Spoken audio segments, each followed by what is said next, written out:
السلام علیکم ورحمۃ اللہ وبرکاتہ۔ الحمد للہ نحمده ونستعینه ونستغفره ونؤمن به ونتوکل علیہ ونعوذ باللہ من شرور انفسنا ومن سیئات اعمالنا من يهده اللہ فلا مضل له ومن يضلله فلا هادي له وأشهد أن لا إله إلا الله وحده لا شريك له وأشهد أن محمدًا عبده ورسوله أما بعد فإن خير الحديث كتاب الله وخير الهدي هدي محمد صلى الله عليه وسلم وشر الأمور محدثاتها وكل محدثة بدعة وكل بدعة ضلالة وكل ضلالة في النار. قال الله تعالى في القرآن المجيد: اعوذ باللہ من الشیطان الرجیم بسم اللہ الرحمن الرحیم ان اللہ وملائکتہ یصلون علی النبی یا ایہا الذین آمنوا صلوا علیہ وسلموا تسلیما اللہم صل علی محمد وعلی آل محمد کما صلیت علی ابراہیم وعلی آل ابراہیم انک حمید مجید اللہم بارک علی محمد وعلی آل محمد کما بارکت علی ابراہیم وعلی آل ابراہیم انک حمید مجید رب اشرح لی صدری ویسر لی امری واحلل عقدۃ من لسانی یفقہوا قولی سبحانک لا علم لنا الا ما علمتنا انک انت العلیم الحکیم۔ حضرات علماء کرام، بزرگان محترم، کارکنان جلسہ، معزز سامعین، محترم خواتین، عزیز بچوں، آج کی اس حسین اور پر رونق مجلس کے لیے موضوع چنا گیا ہے فضل الصلاۃ علی النبی، یعنی نبی صلی اللہ علیہ وسلم پر درود و سلام بھیجنے کی فضیلت۔ یہ موضوع بڑا ہی اہمیت کا حامل ہے، اس لیے کہ حبیب کبریا پر درود و سلام بھیجنے کے تعلق سے ہے۔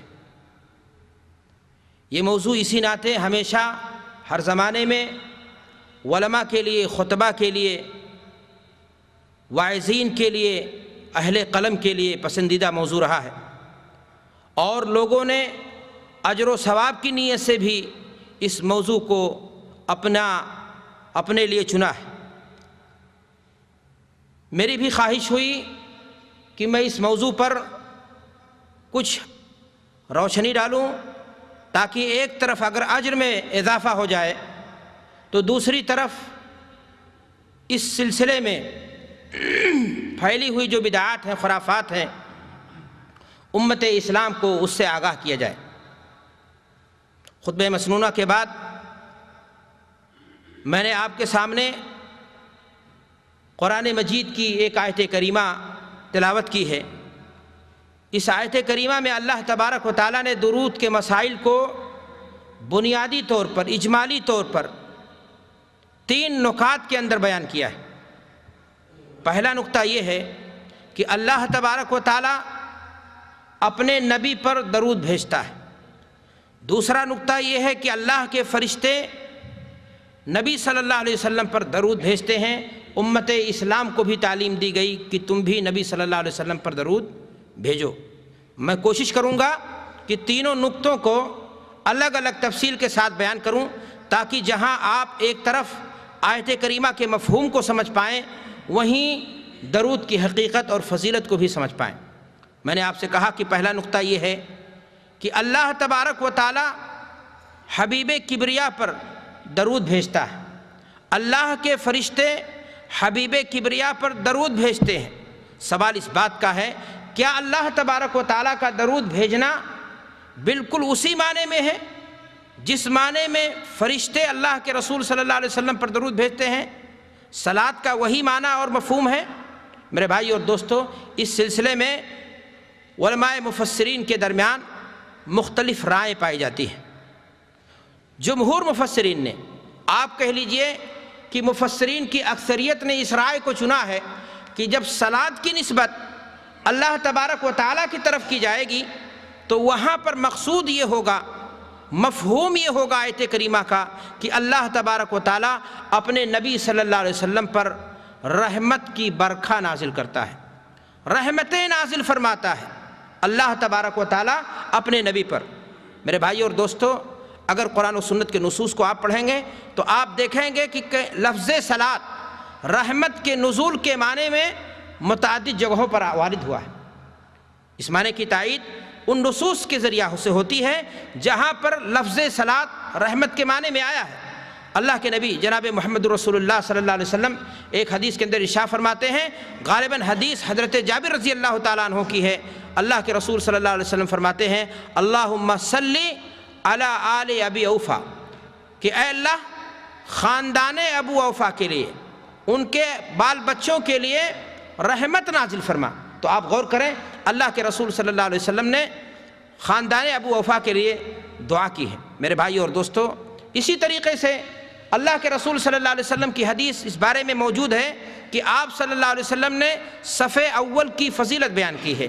وہ ایک الگ موضوع ہے کیا اس کی فضیلت ہے، لیکن اللہ کے رسول صلی اللہ علیہ وسلم نے ایک حدیث کے اندر یہ بات فرمائی ہے کہ ان اللہ وملائکتہ یصلون علی الصف الاول، کہ پہلی صف پر اللہ اور اس کے فرشتے کیا کرتے ہیں؟ صلاۃ بھیجتے ہیں، یعنی رحمت کی دعا ان کے لیے کرتے ہیں۔ تو میرے بھائی اور دوستو، میں نے آپ سے کہا کہ آیت کریمہ کا ایک معنی مفسرین نے یہ بیان کیا ہے کہ جب درود کی نسبت، صلاۃ کی نسبت اللہ کی طرف کی جائے گی تو اس کا معنی یہ ہوگا کہ اللہ تبارک و تعالیٰ اپنے نبی صلی اللہ علیہ وسلم پر رحمتوں کا نزول فرماتا ہے، اور بلا شبہ اللہ کی رحمتیں آپ پر بے پناہ تھیں، بے انتہا تھیں، اتنی تھیں کہ جتنی آپ کے علاوہ کسی کو حاصل نہیں ہوئی۔ جمہور مفسرین کے علاوہ مفسرین کی ایک جماعت ایسی ہے جو یہ کہتی ہے کہ آیت کریمہ میں جو لفظ صلاۃ ہے اس کا معنی یہ بھی ہے کہ اللہ تبارک و تعالیٰ فرشتوں کی مجلس میں اپنے نبی حبیب کبریا حضرت محمد الرسول اللہ صلی اللہ علیہ وسلم کی عظمت و بڑائی بیان کرتا ہے۔ اس معنی کو امام بخاری رحمۃ اللہ علیہ نے ابو العالیہ سے نقل کیا ہے، دیگر مفسرین نے بھی اس کو اپنایا ہے کہ اللہ تبارک و تعالیٰ اپنے نبی کی بڑائی فرشتوں کی مجلس میں اپنے نبی صلی اللہ علیہ وسلم کی بڑائی بیان کرتا ہے، ان کی عظمت کو بیان کرتا ہے۔ قرآن مجید کا مطالعہ کیجئے، احادیث رسول کو آپ پڑھیے تو آپ دیکھیں گے کہ قرآن مجید کی متعدد آیات میں بھی اللہ تبارک و تعالیٰ نے اپنے نبی کی عمدہ صفات کا ذکر کیا ہے، عمدہ خوبیوں کا ذکر کیا ہے، آپ کی بڑائی، آپ کی عظمت بیان کی گئی ہے۔ اللہ تبارک و تعالیٰ نے یہ بات کیوں کری؟ علماء مفسرین اس سلسلے میں حکمت یہ لکھتے ہیں کہ تاکہ فرشتوں کے ذہن میں یہ بات ڈال دی جائے کہ جس ذات کی عظمت و بڑائی کبریائی کرتی ہے اس کی برابری اور اس کا مقابلہ نہیں کیا جا سکتا۔ میرے بھائی اور دوستو، میں نے آپ سے کہا کہ اللہ تبارک و تعالیٰ اپنے نبی صلی اللہ علیہ وسلم کی عظمت و بڑائی بیان کرتا ہے۔ قرآن مجید پڑھیے، اللہ فرماتا ہے الم نشرح لک صدرک الم نشرح لک صدرک ووضعنا عنک وزرک الذی انقض ظہرک ورفعنا لک ذکرک، کہ اے نبی ہم نے آپ کے ذکر کو بلند کیا۔ آپ اذان دیتے ہیں، پہلے نام اللہ کا، دوسرا اللہ کے ساتھ اللہ کے نبی صلی اللہ علیہ وسلم کا نام کیا ہو رہا ہے؟ بلند ہو رہا ہے۔ کلمہ آپ پڑھتے ہیں، پہلے تک جو ہے بڑائی اللہ کی اور اس کے بعد اللہ کے رسول صلی اللہ علیہ وسلم کی رفعت و بلندی بیان کی جا رہی ہے۔ متعدد آیات ہیں اس سلسلے میں میرے بھائیوں، آپ دیکھیں گے تو ان سے پتہ چلے گا کہ اللہ تبارک و تعالیٰ اپنے نبی حضرت محمد الرسول اللہ صلی اللہ علیہ وسلم کی بڑائی بیان کرتا ہے، اللہ تبارک و تعالیٰ اپنے نبی کی کبریائی بیان کرتا ہے، عظمت بیان کرتا ہے۔ میرے بھائی اور دوستو، اللہ تبارک و تعالیٰ کی طرف سے صلاۃ کے مفہوم کو سمجھ لینے کے بعد مفسرین علماء نے صلاۃ کے اور بھی معانی بیان کیے ہیں، لیکن میں اختصار کے ساتھ اسی پر اکتفا کرتا ہوں اور یہ بیان کرنے کی کوشش کرتا ہوں کہ اگر صلاۃ کی نسبت فرشتوں کی طرف کی جائے گی، آیت کریمہ میں یہ بات فرمائی گئی ہے کہ اللہ تعالیٰ درود بھیجتا ہے نبی صلی اللہ علیہ وسلم پر، اور اللہ کے فرشتے بھی درود بھیجتے ہیں نبی صلی اللہ علیہ وسلم پر۔ میرے بھائی اور دوستو، آپ غور کریں کہ فرشتے جب اللہ کے نبی صلی اللہ علیہ وسلم پر درود بھیجتے ہیں تو اس کا کیا معنی ہے، اس کو سمجھنے کی ذرا آپ کوشش کریں۔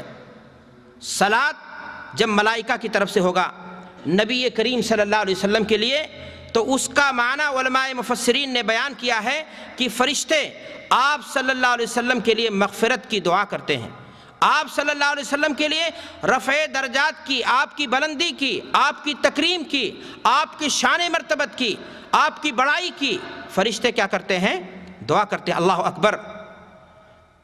فرشتوں کی تعداد وَلَا يَعْلَمُ جُنُودَ رَبِّكَ إِلَّا هُوَ، اللہ تعالیٰ ہی فرشتوں کی تعداد جانتا ہے۔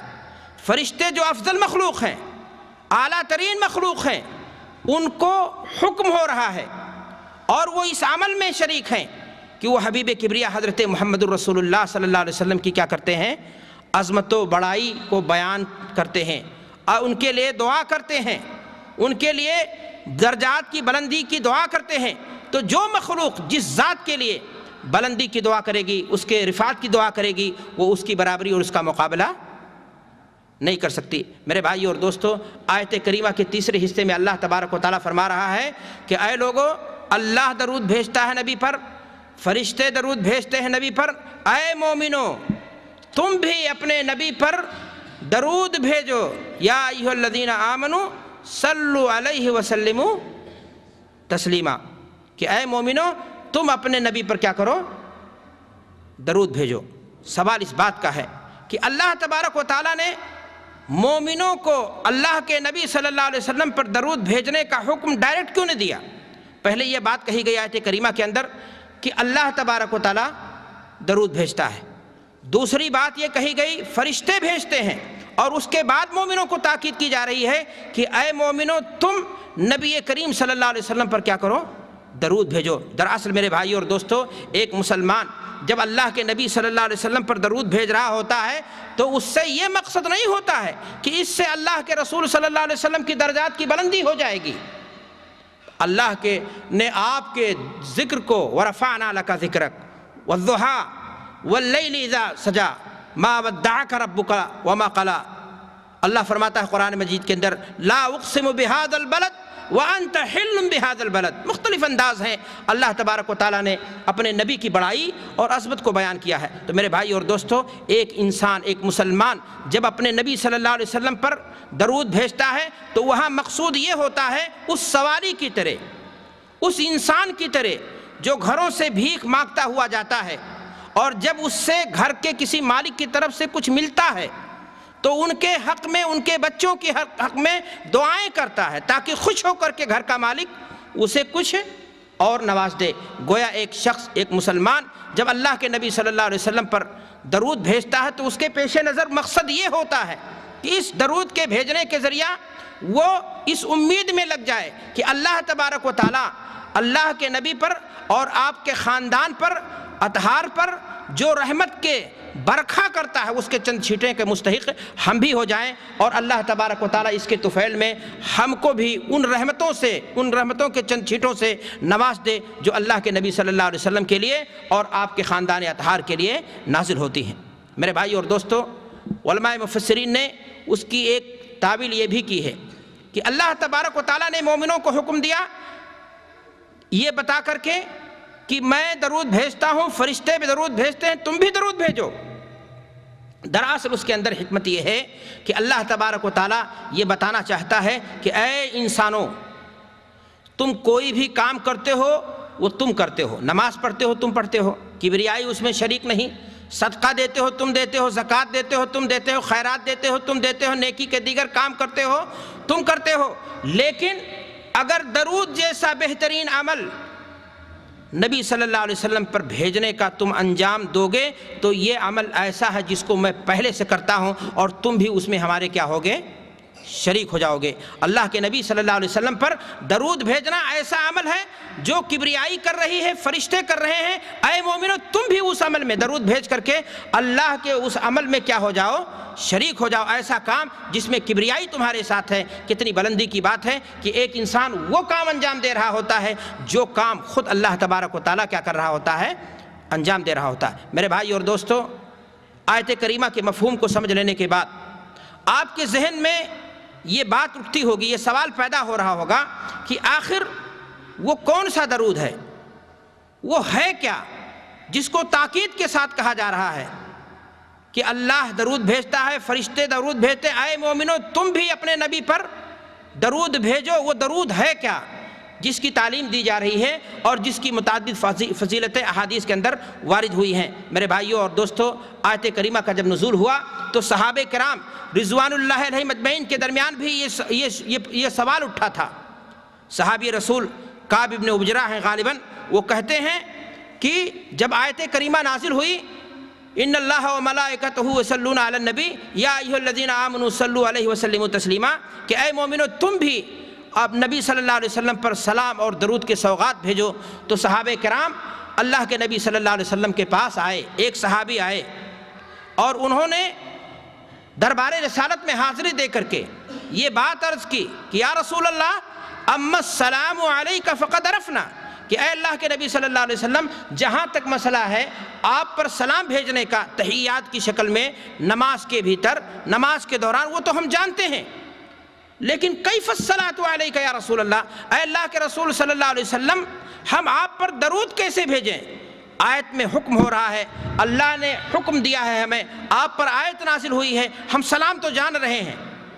آیت میں دو چیزوں کا حکم ہے کہ تم سلام بھیجو، تم رسول صلی اللہ علیہ وسلم پر کیا کرو؟ درود بھیجو۔ تو ہم سلام تو جانتے ہیں لیکن اللہ کے رسول صلی اللہ علیہ وسلم ہم آپ پر درود کیسے بھیجیں؟ تو آپ صلی اللہ علیہ وسلم نے فرمایا کہ قولوا اللہم صلی علی محمد وعلی آل محمد کما صلیت علی ابراہیم وعلی آل ابراہیم انک حمید مجید اللہم بارک علی محمد۔ پڑھیں بھائی آپ لوگ بھی، اللہم بارک علی محمد وعلی آل محمد کما بارکت علی ابراہیم وعلی آل ابراہیم انک حمید مجید۔ یہ روایت احادیث کی کتابوں میں متعدد صحابہ سے ایک دو لفظ کے اختلاف کے ساتھ وارد ہوئی ہے۔ میں ان تمام روایتوں کو آپ کے سامنے ذکر نہیں کر سکتا، نہ تو وقت کی اجازت ہے اور نہ ہی جو ہے کیا نام ہے اس بارے میں اتنی تفصیل کی جا سکتی ہے، لیکن میں آپ کو ایک اور روایت بیان کرنا چاہتا ہوں۔ عبد الرحمن ابن ابی لیلہ کہتے ہیں کہ مجھ سے ملاقات ہوئی، میری ملاقات ہوئی کسی صحابی سے، تو میں نے ان سے کہا کہ کیا میں تمہیں وہ ہدیہ میں نہ دے دوں جو چیز اللہ کے رسول صلی اللہ علیہ وسلم سے میں سیکھ کر کے آیا ہوں؟ تو انہوں نے کہا کہ ضرور ہمیں ہدیہ دے دو۔ چنانچہ انہوں نے درود کے یہی کلمات ان کو سکھائے۔ میرے بھائی اور دوستو، دونوں حدیثوں کو سامنے رکھیے اور اس معنی کی دیگر حدیث کو آپ نے سامنے رکھیے، واضح آپ کے سامنے یہ ہو جائے گا کہ آیت کریمہ میں جس درود کی فضیلت بیان کی جا رہی ہے اور جس درود کے تعلق سے یہ بات کہی جا رہی ہے کہ اللہ بھی شریک ہے، فرشتے بھی شریک ہیں، وہ درود کیا ہے؟ زبان رسالت میں آپ صلی اللہ علیہ وسلم نے اس درود کی نشاندہی فرمائی کہ درود کے یہ الفاظ ہیں، یہ کلمات ہیں، اے میرے صحابہ تم ان کو پڑھو۔ جی ہاں، زبان رسالت سے نکلا ہوا درود یہی ہے، اور اسی ناطے یہ درود سب سے افضل درود ہے جس کو ہم اور آپ درود ابراہیمی کہتے ہیں۔ اور یہ درود اتنا افضل کہ اللہ تبارک و تعالیٰ نے اس کو نماز کا کیا بنا دیا؟ حصہ بنا دیا۔ یہ درود اتنا افضل کہ خود اللہ کے رسول صلی اللہ علیہ وسلم اپنی نماز میں پڑھا کرتے تھے۔ یہ درود اتنا افضل کہ صحابہ کرام رضوان اللہ علیہم اجمعین نے اپنی زندگی میں اسی چیز کو جو ہے اپنایا، اور اس زمانے سے لے کر آج تک یہ درود امت اسلام کے درمیان درود ابراہیمی کے نام سے کیا ہے؟ مشہور ہے۔ میرے بھائی اور دوستو، سوال اس بات کا ہے کہ وہ درود جو اللہ کے رسول صلی اللہ علیہ وسلم نے امت اسلام کو سکھایا، صحابہ کرام کو بتایا، جو نماز کے درمیان مشروع قرار پایا، دین کا ایک حصہ قرار پایا، اس درود کے اندر فضیلتیں کیا ہیں؟ آپ غور کریں گے تو اللہ کا اسم اعظم موجود ہے اس کے اندر، اللہ کی بڑائی موجود ہے اس کے اندر، حضرت ابراہیم علیہ السلام اور آپ کے آل پر رحمت کی برکھا نازل ہونے کی دعا کی گئی ہے، اور اس کے بعد دعا کی جا رہی ہے کہ ہمارے حبیب حضرت محمد رسول اللہ صلی اللہ علیہ وسلم پر بھی رحمت کی برکھا نازل ہو۔ اس کے اندر سلاست ہے، اس کے اندر روانی ہے، کیونکہ اللہ کے رسول صلی اللہ علیہ وسلم جوامع الکلم آپ صلی اللہ علیہ وسلم کو دیا گیا تھا۔ آپ کی یہ خصوصیت ہے کہ آپ صلی اللہ علیہ وسلم تھوڑے الفاظ میں زیادہ بات کہہ دیتے تھے۔ آپ صلی اللہ علیہ وسلم کے زبان سے نکلے ہوئے الفاظ ہیں، اور ان کی وہی فضیلت ہے جو احادیث کے اندر وارد ہیں، جن کو انشاءاللہ میں آپ کے سامنے بیان کروں گا۔ لیکن میرے بھائی اور دوستو، آج امت اسلام کا حال بڑا برا ہے۔ آج امت اسلام کا حال دیکھیے، چاہے عقائد کا مسئلہ ہو، چاہے عبادات کا مسئلہ ہو، چاہے وہ معاملات کا مسئلہ ہو، چاہے رسم و رواج کا مسئلہ ہو، شادی بیاہ کے مسائل ہوں، ہر چیز میں بدعت کے ٹکسال نے اپنے بالوں پر نکالے ہیں اور سارے کے سارے مسائل کو کیا کر دیا ہے؟ گڑبڑ کر دیا ہے۔ افسوس کی بات ہے، آج اس محمدی مارکہ A1 نمبر درود کے مقابلے میں جو اللہ کے رسول جناب محمد الرسول اللہ صلی اللہ علیہ وسلم نے اپنے صحابہ کو سکھایا تھا اور نماز میں پڑھنے کی تعلیم دی تھی اور جس کو زندگی بھر انہوں نے حرز جان بنایا، میرے بھائی اور دوستو، اس محمدی درود کے مقابلے میں آج لوگوں نے نامعلوم کتنے درود بنا لیے ہیں۔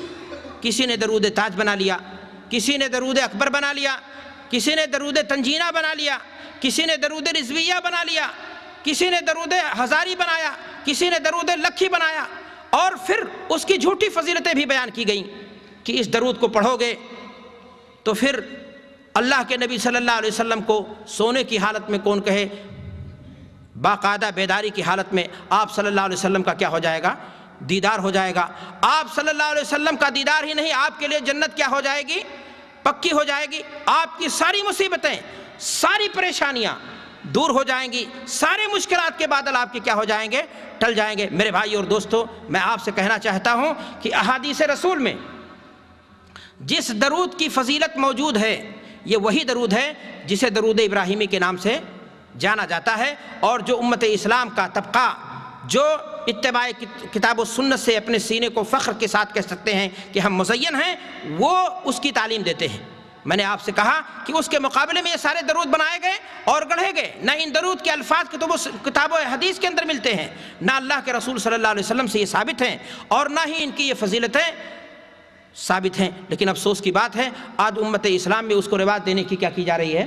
کوشش کی جا رہی ہے، اور جھوٹی فضیلتوں، موہوم امیدوں کے سہارے نامعلوم کیا کیا اور فضیلتیں بیان کر کے۔ اور حال یہ ہے کہ ان درودوں کے بارے میں اگر آپ غور کریں گے تو اس کے اندر صرف یہی نہیں کہ محمدی درود کے مقابلے میں اس کو گڑھا گیا ہے، میرے بھائی اور دوستو، اس کے الفاظ شرکیاں ہیں، اس کے اندر بدعات اور خرافات کی تعلیم دی گئی ہے، ایسے عقائد اور نظریات کی تعلیم دی گئی ہے جو اسلام کے عقیدہ توحید سے متصادم ہے، عقیدہ توحید کو جہاں پر آنچ آتی ہے۔ آپ سے میں پوچھنا چاہتا ہوں کہ سکہ بازار میں کون سا چلتا ہے؟ جو اوریجنل ہوتا ہے، جو اصلی ہوتا ہے، اور وہ سکہ جو کھوٹا ہوتا ہے بازار میں کیا کر دیا جاتا ہے؟ نکار دیا جاتا ہے۔ اگر کوئی شخص ان گڑھے ہوئے درودوں پر اپنی محنت ضائع کرتا ہے، اپنے اوقات کو لگاتا ہے، ذکر کے نام پر، ورد کے نام پر لگا رہتا ہے، تو ساری اس کی محنت بھی، ساری اس کی جہد بھی برباد ہو جائے گی، ضائع ہو جائے گی۔ بلکہ اندیشہ نہیں، یقین ہے کہ عدم اتباع سنت کی بنیاد پر اللہ تبارک و تعالیٰ بھی اس سے کیا ہو سکتا ہے؟ ناراض ہو سکتا ہے۔ میرے بھائی اور دوستو، ایسے موقع پر ایک آدمی کو اللہ کے رسول صلی اللہ علیہ وسلم کی یہ سنت ہمیشہ رکھنی چاہیے کہ اللہ کے رسول صلی اللہ علیہ وسلم نے یہ بات فرمائی ہے، کل عمل لیس علیہ عملنا فہو رد۔ ہر وہ طریقہ، ہر وہ عمل، ہر وہ عبادت جس پر آمنہ کے لال حضرت محمد الرسول اللہ صلی اللہ علیہ وسلم کی سرٹیفکیٹ نہ ہو، سند نہ ہو، بظاہر وہ کتنا اچھا خوبصورت کیوں نہ لگے، لیکن اللہ کی بارگاہ میں قبولیت کا شرف وہ نہیں پا سکتا ہے۔ اللہ کی بارگاہ میں وہ قبولیت کا شرف نہیں مل سکتا۔ آپ لاکھ محنتیں کریں، لیکن جو درود کی فضیلتیں ہیں میرے بھائیوں، وہ آپ کو نہیں مل سکتی ہیں، الا یہ کہ انہی درودوں کو آپ پڑھیں جو کتاب و سنت سے کیا ہیں؟ ثابت ہے۔ میں نے آپ سے کہا درود تاج کو آپ سامنے لے لیجئے، اور درود تاج کے بعض الفاظ کو آپ دیکھیے، باقاعدہ اس میں شرک کی دعوت دی جا رہی ہے۔ کہا جا رہا ہے، یا دافی البلاء والوباء، اے مصیبتوں کو ٹالنے والے، اے پریشانیوں کے دور کرنے والے، ہماری پریشانی کو کیا کر دیں؟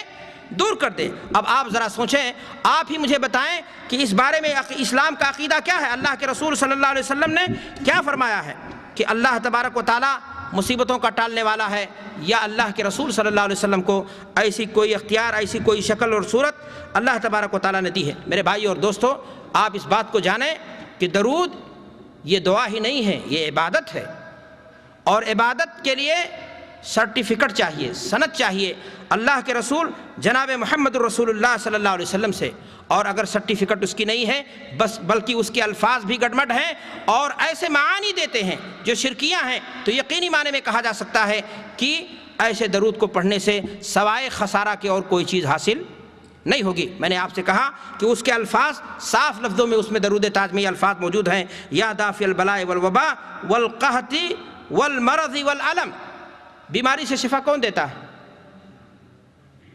تکلیف کو کون دور کرتا ہے؟ پریشانی کی گھڑی میں فریاد کس سے کی جاتی ہے؟ اما یجیب المضطر اذا دعاہ ویکشف السوء ویجعلکم خلفاء الارض۔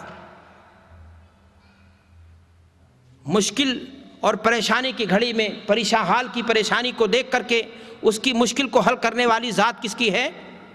اللہ کی۔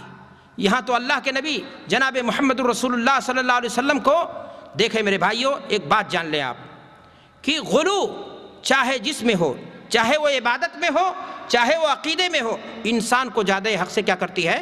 ہٹا دیتی ہے۔ انسان اللہ کے رسول صلی اللہ علیہ وسلم سے محبت، آپ صلی اللہ علیہ وسلم کی لائی ہوئی شریعت پر عمل یہ مطلوب ہے، لیکن اسلام اس بات کی تعلیم نہیں دیتا کہ اللہ کے رسول صلی اللہ علیہ وسلم کی محبت کے نام پر بدعات و خرافات کو کیا کیا جائے، ایسے عقائد کو جنم دیا جائے جو عقائد اسلام کے عقیدے توحید سے کیا ہوں؟ متصادم ہوں اور اس سے ٹکرا رہے ہوں۔ میرے بھائیوں اور دوستوں، اللہ کے رسول صلی اللہ علیہ وسلم کی احادیث یہ بتاتی ہیں اور خود قرآنی نصوص یہ بتاتے ہیں کہ مشکل کی گھڑی میں کام آنے والا کون ہے؟ اللہ تبارک و تعالیٰ، اور کوئی نہیں ہے ذات جس کو پکارا جا سکے۔ میرے بھائی، قرآن مجید کی متعدد آیات ہیں اس سلسلے میں۔ اللہ تبارک و تعالیٰ فرماتا ہے وَمَنْ أَضَلُّ مِمَّنْ يَدْعُو مِن دُونِ اللَّهِ مَن لَّا يَسْتَجِيبُ لَهُ إِلَىٰ يَوْمِ الْقِيَامَةِ۔ اس شخص سے بڑا گمراہ کون ہو سکتا ہے جو اللہ کو چھوڑ کر کے، اللہ کی چوکھٹ اور آستانے کو چھوڑ کر کے جا کر کے مشکل کی گھڑی میں دوسرے کے آستانے اور چوکھٹ پر سر مارے اور وہاں پر گہار لگائے کہ ہماری پریشانی مشکل ہماری کیا کر دیجئے؟ دور کر دیجئے۔ میرے بھائی اور دوست، میں درود تاج کی بات کر رہا تھا۔ اگر آپ درود اکبر کو بھی اپنے سامنے رکھیں گے اور اس کو غور کریں گے تو اس کے جتنے بھی حصے ہیں اس میں آپ دیکھیں گے کہ غیر شرعی الفاظ موجود ہیں، ایسے الفاظ موجود ہیں جو اسلام کے عقیدے توحید سے جو متصادم ہیں، اور ایسے الفاظ موجود ہیں جو صوفیت کی تعلیم دیتے ہیں، جو تصوف کی بنیاد پر جو چیزیں قائم ہیں، اور انہی الفاظ کی بنیاد پر وہ درود قبول نہیں کیا جا سکتا ہے۔ بلکہ اگر وہ درود کوئی شخص اس کو پڑھتا ہے اس نیت سے کہ اسے ثواب ملے گا اور اس کے اجر و درجات بلند ہوگے، تو میں آپ سے کہنا چاہتا ہوں کہ وہ الٹا جو ہے اللہ کے رسول صلی اللہ علیہ وسلم کی سنت کی خلاف ورزی کی شکل میں کیا بنے گا؟ اللہ کے ہاں قصوروار ٹھہرایا جائے گا۔ درود تاج کے الفاظ میں چند آپ کو سناتا ہوں۔ اس میں ان لوگوں نے لکھا ہے یا نور عرش اللہ، اے اللہ کے عرش کے نور۔ اللہ کے رسول صلی اللہ علیہ وسلم نور نہیں ہیں۔ آپ آدم کی اولاد تھے، آپ آدم کی اولاد میں سے ہیں۔ آپ عائشہ کے شوہر تھے، خدیجہ کے شوہر تھے، فاطمہ کے ابو تھے، حسنین کے نانا تھے، علی کے سسر تھے، امت اسلام کے لیے نبی تھے۔ اللہ تبارک و تعالیٰ نے تاج نبوت و رسالت دے کر کے آپ کا مقام کیا کیا ہے؟ بلند کیا ہے۔ لیکن آپ صلی اللہ علیہ وسلم کو نور ثابت کیا جائے، اللہ کے عرش کا، اور اس طرح کے الفاظ لائے جائیں اور اس طرح کی چیزیں کی کہی جائیں یا سید العاشقین، یہ تصوف کی نمائندگی ہے۔ میرے بھائیو اور دوستو، یہ درود قبول نہیں کیا جا سکتا۔ کوئی بھی درود، جان لیں کہ دین کے معاملے میں سرٹیفکیٹ چلے گی مدینہ کی، سامان آپ خرید لیں، جاپان میڈ دیکھتے ہیں اور دنیا کی دیگر چیزیں فلاں میڈ دیکھتے ہیں، لیکن دین کا میڈ جب آپ دیکھیے تو آپ یہ بات ضرور دیکھنے کی کوشش کیجئے کسی بھی کام کو شروع کرنے سے پہلے کہ اس کام پر جو عبادت کے نام پر، جنت پانے کے نام پر اور اللہ کا تقرب حاصل کرنے کے لیے میں انجام دینے جا رہا ہوں، فلاں کام جو ہم کرنے جا رہے ہیں اس پر اللہ کے رسول صلی اللہ علیہ وسلم کی مہر، آپ کی تصدیق ہے یا نہیں؟ اللہ کے رسول صلی اللہ علیہ وسلم نے اس کام کو کیا ہے یا نہیں کیا ہے؟ میرے بھائی اور دوستو، آج صورتحال یہ ہے کہ بدعت کی پیٹ سے بدعتیں پیدا ہوتی ہیں، بلکہ بدعت کی کوکھ سے شرک بھی پیدا ہوتا ہے۔ لوگ ایک عقیدہ بناتے ہیں، ایک نظریہ بناتے ہیں اور اس کو پرچار کرنے کے لیے، پھیلانے کے لیے دوسری چیزوں کو، نت نئی بدعتوں کو کیا کرتے ہیں؟ ایجاد کرتے ہیں۔ درود کے مسئلے میں آج آپ دیکھیے، لوگ مجلسیں منعقد کرتے ہیں میلاد کی، وہاں یہ تصور بھی دیا جاتا ہے یہ عقیدہ بھی دیا جاتا ہے کہ اللہ کے رسول صلی اللہ علیہ وسلم ہمارے بیچ کیا ہوتے ہیں؟ چلے آتے ہیں، اور نتیجہ کیا ہوتا ہے کہ پھر ایک شخص غیر شرعی انداز سے کھڑا ہو کر کے ایسے درود جو درود ابراہیمی نہیں، جو کتب صحاح سے ثابت نہیں، وہ کھڑا ہو کر کے ان کو ایک خاص آواز کے اندر، خاص اسٹائل کے اندر، خاص طریقے پر، جو آپ کہہ سکتے ہیں کہ گانے کی لہر یا دھن پر وہ گانے کی کوشش کی جاتی ہے، اور شرعی مخالفتیں ایک ہی نہیں کئی کی جاتی ہیں۔ میرے بھائی اور دوستو، مثال کے طور پر صلی علی نبینا، صلی علی محمد، صلی علی شفیعنا، صلی علی محمد، آپ ذرا غور کریں کہ اس درود کے اندر کہاں ابراہیم علیہ السلام کا ذکر ہے، کہاں اللہ کا ذکر جمیل ہے، کہاں اللہ کے رسول صلی اللہ علیہ وسلم کے آل و اولاد کے لیے درود کی بات کہی گئی ہے۔ یہ یوپی میڈ درود، یہ ہندوستانی میڈ درود، یہ بریلی سے آیا ہوا درود، یہ دوسروں کے بدعت اور ٹیکسال سے آئے ہوئے درود کا حال یہی ہوتا ہے۔ جب انسان سنت کے طریقوں کو چھوڑ دیتا ہے اور غیر شرعی طریقوں پر پہنچ جاتا ہے اور اس طرح کے خرافات کا ذریعہ ہو جاتا ہے تو حالت اس کی یہی ہو جاتی ہے۔ میرے بھائی اور دوستو، میں آپ سے کہنا چاہتا ہوں کہ آج ایک عقیدے کے ساتھ دوسرا عقیدہ پروس دیا جاتا ہے۔ درود کی فضیلتیں بیان کی گئیں اور وہ بھی جھوٹی، جبکہ درود کی ثابت فضیلتیں اپنی جگہ موجود ہیں جو انشاءاللہ میں آپ کے سامنے بیان کروں گا، لیکن ان چیزوں کو رواج دینے کے لیے جھوٹی فضیلتیں بیان کی گئیں، اور پھر ان کو رواج دینے کے لیے مجلسوں کا، محفلوں کا انعقاد کیا گیا، نام رکھا گیا میلاد کی مجلس، اور اس میں کیا کیا گیا؟ درود کو پروسا گیا، درود کے نام پر لوگوں کی حاضری لی گئی، اور اچانک صورتحال یہ ہو جاتی ہے کہ کوئی شخص کھڑا ہوتا ہے اور کہتا اللہ کے رسول صلی اللہ علیہ وسلم ہمارے بیچ آ گئے، اور پھر وہ جو ہے اسی عقیدے کے پیش نظر اس طرح کے شرکیہ کلمات کو پڑھا جاتا ہے۔ چنانچہ آپ نے بھی سنا ہوگا کہ اس طرح کی مجلسوں میں برملا کہا جاتا ہے، دم بدم پڑھو درود، حضور بھی ہیں یہاں موجود۔ میرے بھائی اور دوستو، میں آپ سے پوچھنا چاہتا ہوں کہ اگر اللہ کے نبی صلی اللہ علیہ وسلم جیسا کہ ان لوگوں کا عقیدہ ہے، اہل سنت کہلانے والی اس جماعت کا جو عقیدہ ہے وہ یہ ہے، ان کی کتابوں کو اٹھا کر کے دیکھیے، تسکین الخاطر جو بدنام زمانہ کتاب ہے اس کو اٹھائیے، یا ان کے دیگر بزرگوں کے اقوال کو دیکھیے، تو وہ صاف لفظوں میں اس بات کو کہتے ہوئے پھرتے ہیں کہ اللہ کے رسول صلی اللہ علیہ وسلم ایک ہی وقت میں اپنی روح کے ساتھ، اپنے جسم کے ساتھ مختلف مجلسوں میں کیا ہوتے ہیں؟ حاضر ہوتے ہیں۔ بلکہ ایک صاحب تو فرماتے ہیں کہ درود کی مجلس میں ادباً کھڑا ہونا یہ فریضہ ہے۔ اللہ اکبر! وہ وہی عقیدہ کام کر رہا ہے کہ اللہ کے رسول صلی اللہ علیہ وسلم ہمارے بیچ کیا ہو گئے؟ آ گئے۔ لیکن میں آپ سے پوچھتا ہوں میرے بھائی اور دوستو، اگر اللہ کے رسول صلی اللہ علیہ وسلم ایک ہی وقت میں اپنے جسم کے ساتھ، اپنے روح کے ساتھ ہر جگہ موجود ہیں، تو پھر آنے کی ضرورت اللہ کے رسول صلی اللہ علیہ وسلم کو کہاں سے ہو گئی؟ آتا تو وہ ہے جو پہلے سے موجود نہ ہو۔ لیکن افسوس کی بات ہے، لوگوں کو سمجھ نہیں آتی، اور اس طرح کی بکواس کو اور اس طرح کے خرافات کو لوگ آج دین کے نام پر پروسنے کی کوشش کرتے ہیں۔ میرے بھائی اور دوستو، میں آپ سے عرض کرنا چاہتا ہوں کہ اللہ کے رسول جناب محمد رسول اللہ صلی اللہ علیہ وسلم کی سنت شریفہ اس تعلق سے کیا ہے؟ آپ صلی اللہ علیہ وسلم نے اپنی زندگی میں قیام تعظیم سے آپ صلی اللہ علیہ وسلم نے منع فرمایا ہے۔ اللہ کے نبی جناب محمد رسول اللہ صلی اللہ علیہ وسلم حضرت ابو امامہ رضی اللہ تعالیٰ عنہ کی حدیث وہ بیان کرتے ہیں کہ ایک مرتبہ لکڑی ہاتھ میں لیے ہوئے اللہ کے رسول صلی اللہ علیہ وسلم ہمارے مجمع کی طرف آ رہے تھے۔ ہم صحابہ میں سے بعض لوگوں نے آپ کو دیکھ کر کے احترام میں، ادب میں کیا ہو گئے؟ کھڑے ہو گئے۔ اللہ کے رسول صلی اللہ علیہ وسلم نے سختی سے ڈانٹا اور فرمایا لا تقوموا کما یقوم العازم یعظم بعضهم بعضا، کہ تم اجمیوں کی طرح نہ کھڑے ہو کسی کے ادب و احترام میں، جو ان کے یہاں طریقہ ہے ادب و احترام کا وہ طریقہ اپنانے کی کوشش تم نہ کرو۔ آپ ذرا دیکھیں کہ اللہ کے نبی جناب محمد رسول اللہ صلی اللہ علیہ وسلم نے اپنی زندگی میں ہی آپ صلی اللہ علیہ وسلم نے منع فرما دیا۔ حضرت ابو بکر رضی اللہ تعالیٰ عنہ کے بارے میں آتا ہے، صحابی ہیں، کہ ایک مرتبہ وہ مجلس میں آ رہے تھے اور انہیں دیکھ کر کے کوئی صحابی کھڑے ہوئے تو انہوں نے منع کر دیا اور کہا کہ ایسا مت کھڑے ہو، اللہ کے رسول صلی اللہ علیہ وسلم نے اس سے منع کیا ہے۔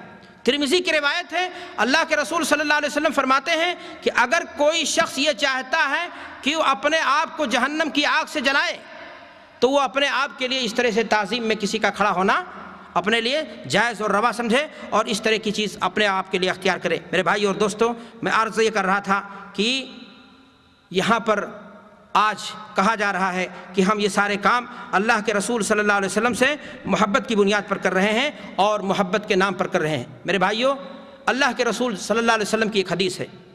اللہ کے رسول صلی اللہ علیہ وسلم حدیث کے اندر ارشاد فرماتے ہیں، ان للہ ملائکۃ سیاحین فی الارض یبلغون من امتی السلام۔ اللہ تبارک و تعالیٰ نے زمین میں فرشتوں کو پھیلا رکھا ہے، وہ چلتے رہتے ہیں، اور میری امت میں اگر کوئی شخص مجھ پر سلام بھیجتا ہے تو وہ سلام ہم تک کیا کیا جاتا ہے؟ پہنچایا جاتا ہے۔ ذرا کسی حدیث میں یہ دکھایا جائے کہ اللہ کے رسول صلی اللہ علیہ وسلم فرماتے ہوں کہ اگر میری امت میں سے کوئی شخص مجھ پر سلام بھیجتا ہے تو میں وہاں پہنچ جاتا ہوں۔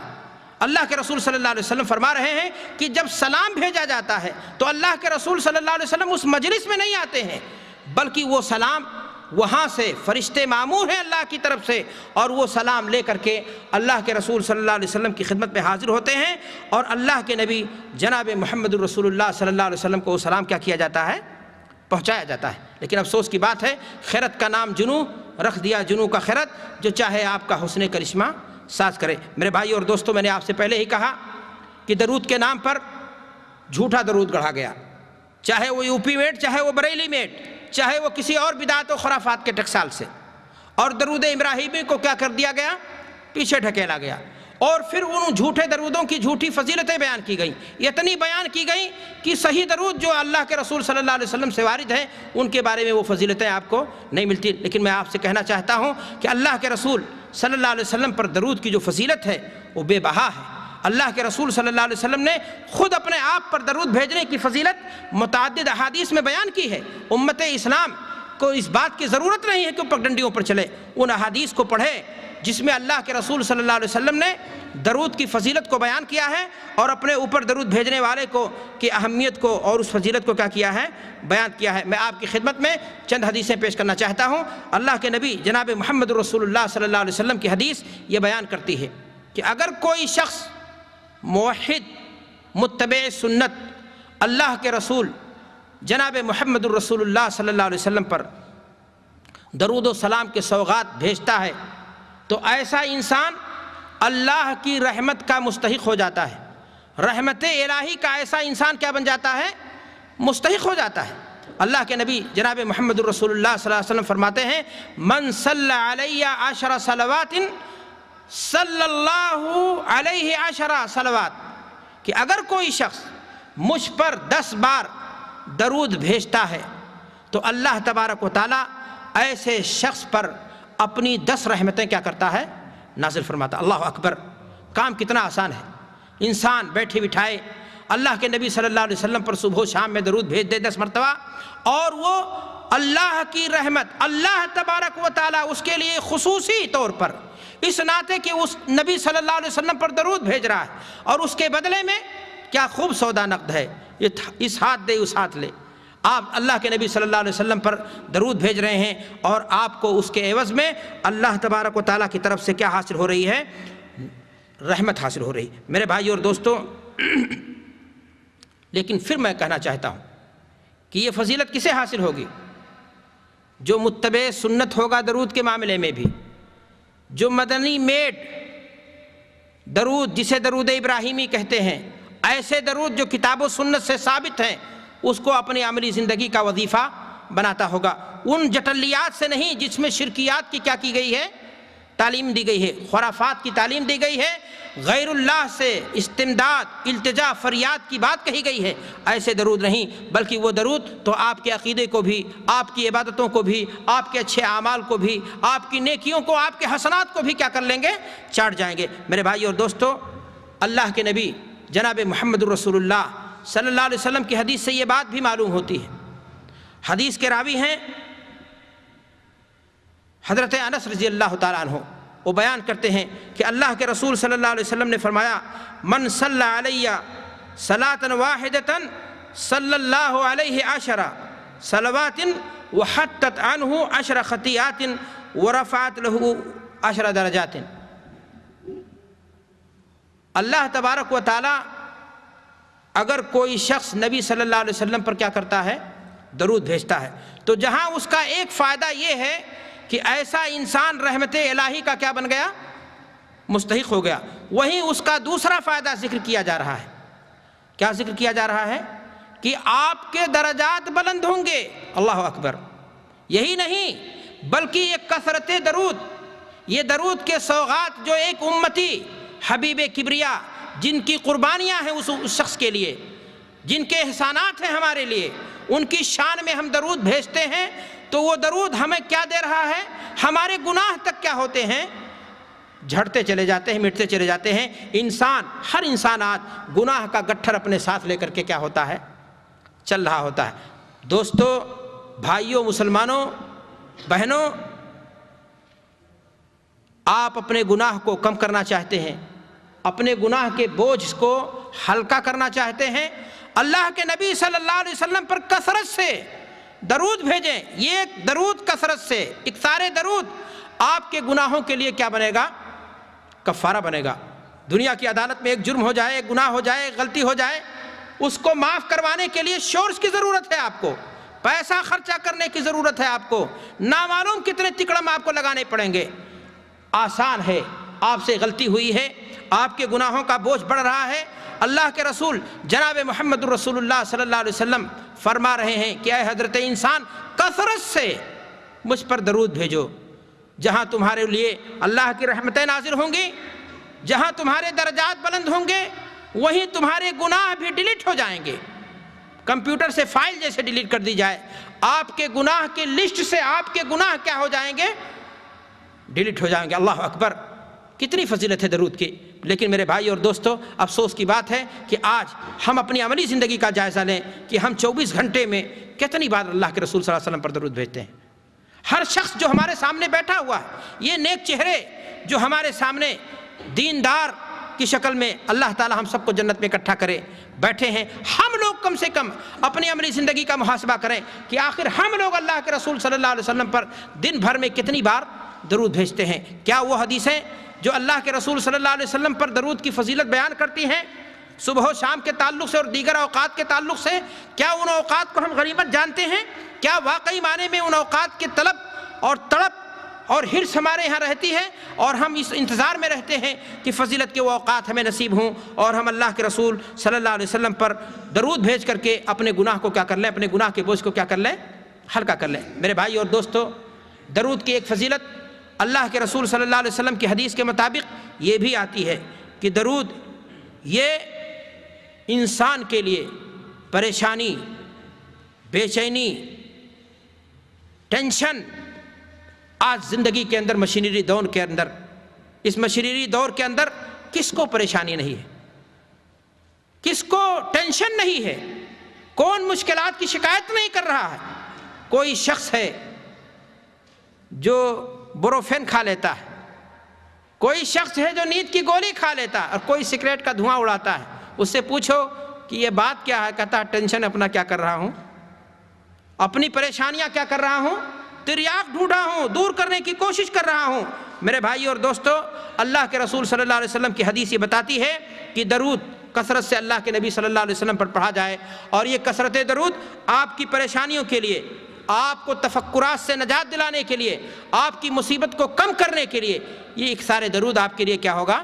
کافی ہوگا۔ صحابی رسول ہیں حضرت ابی بن کعب رضی اللہ تعالیٰ عنہ، وہ بیان کرتے ہیں کہ میں نے ایک دن اللہ کے نبی صلی اللہ علیہ وسلم کی خدمت میں حاضری دی، اور میں نے عرض کیا، یا رسول اللہ انی اکثر الصلاۃ علیک، اے اللہ کے رسول صلی اللہ علیہ وسلم، میں آپ پر کثرت سے درود بھیجتا ہوں۔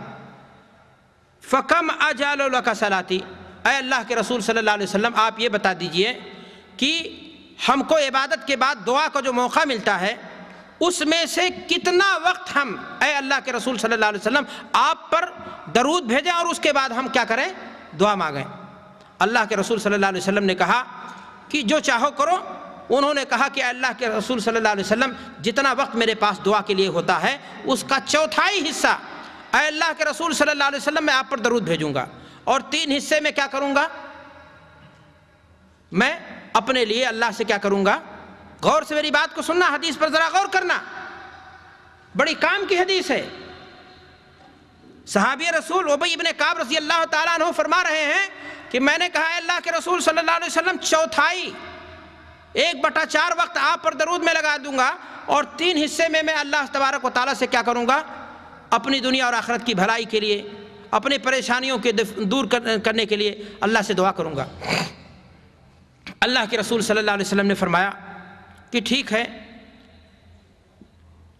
جو چاہو آپ کرو، لیکن اگر اس سے زیادہ آپ کرتے ہو تو آپ کے لیے کیا ہوگا؟ بہتر ہوگا۔ اللہ کے رسول صلی اللہ علیہ وسلم نے جب فرمایا تو صحابی رسول فرماتے ہیں کہ میں نے کہا ہے اللہ کے رسول صلی اللہ علیہ وسلم پھر آدھا وقت آپ پر درود میں لگا لیتا ہوں، اور آدھے وقت میں اپنے لیے اللہ سے کیا کروں گا؟ دعا کروں گا۔ اللہ کے رسول صلی اللہ علیہ وسلم نے کہا ٹھیک ہے، اگر لیکن اس سے زیادہ تم کرو تو اور تمہارے لیے بہتر ہے۔ صحابی رسول کہتے ہیں حضرت ابی ابن کعب رضی اللہ تعالیٰ عنہ کہ میں نے کہا ہے اللہ کے رسول صلی اللہ علیہ وسلم پھر 3 حصہ لگا لیتے ہیں اور آپ پر درود بھیجتے ہیں، اور اس کے بعد جو ہے 1 حصے میں جو ہم اللہ سے کیا کر لیں گے؟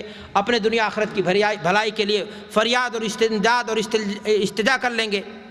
اللہ کے رسول صلی اللہ علیہ وسلم نے فرمایا کہ تم ٹھیک ہے جیسا چاہو کرو، لیکن اگر اس سے زیادہ کرو گے تو تمہارے لیے کیا ہوگا؟ بہتر ہوگا۔ صحابی رسول نے کہا کہ اے اللہ کے رسول صلی اللہ علیہ وسلم پھر تو میں جتنا وقت ہے میرے پاس اجعل لک صلاتی کلھا، اے اللہ کے نبی صلی اللہ علیہ وسلم جتنے وقت ہیں ہمارے پاس وہ آپ پر درود بھیجنے ہی میں لگا دوں گا۔ اللہ کے نبی جناب محمد الرسول اللہ صلی اللہ علیہ وسلم اپنے ساتھی صحابی کو بشارت دے رہے ہیں اذن تکفی ہمک ویکفر ذنبک، پھر اگر تم ایسا کرے، یعنی پورا وقت اگر تم دعا مانگے ہی نہیں بلکہ پورے کے پورے وقت میں تم لگ کر کے میرے اوپر سارے جتنا وقت تمہارے پاس دعا کا ہے پورا اگر ہم پر درود بھیجنے میں لگ گئے تو تمہیں دعا مانگنے کی ضرورت ہے ہی نہیں۔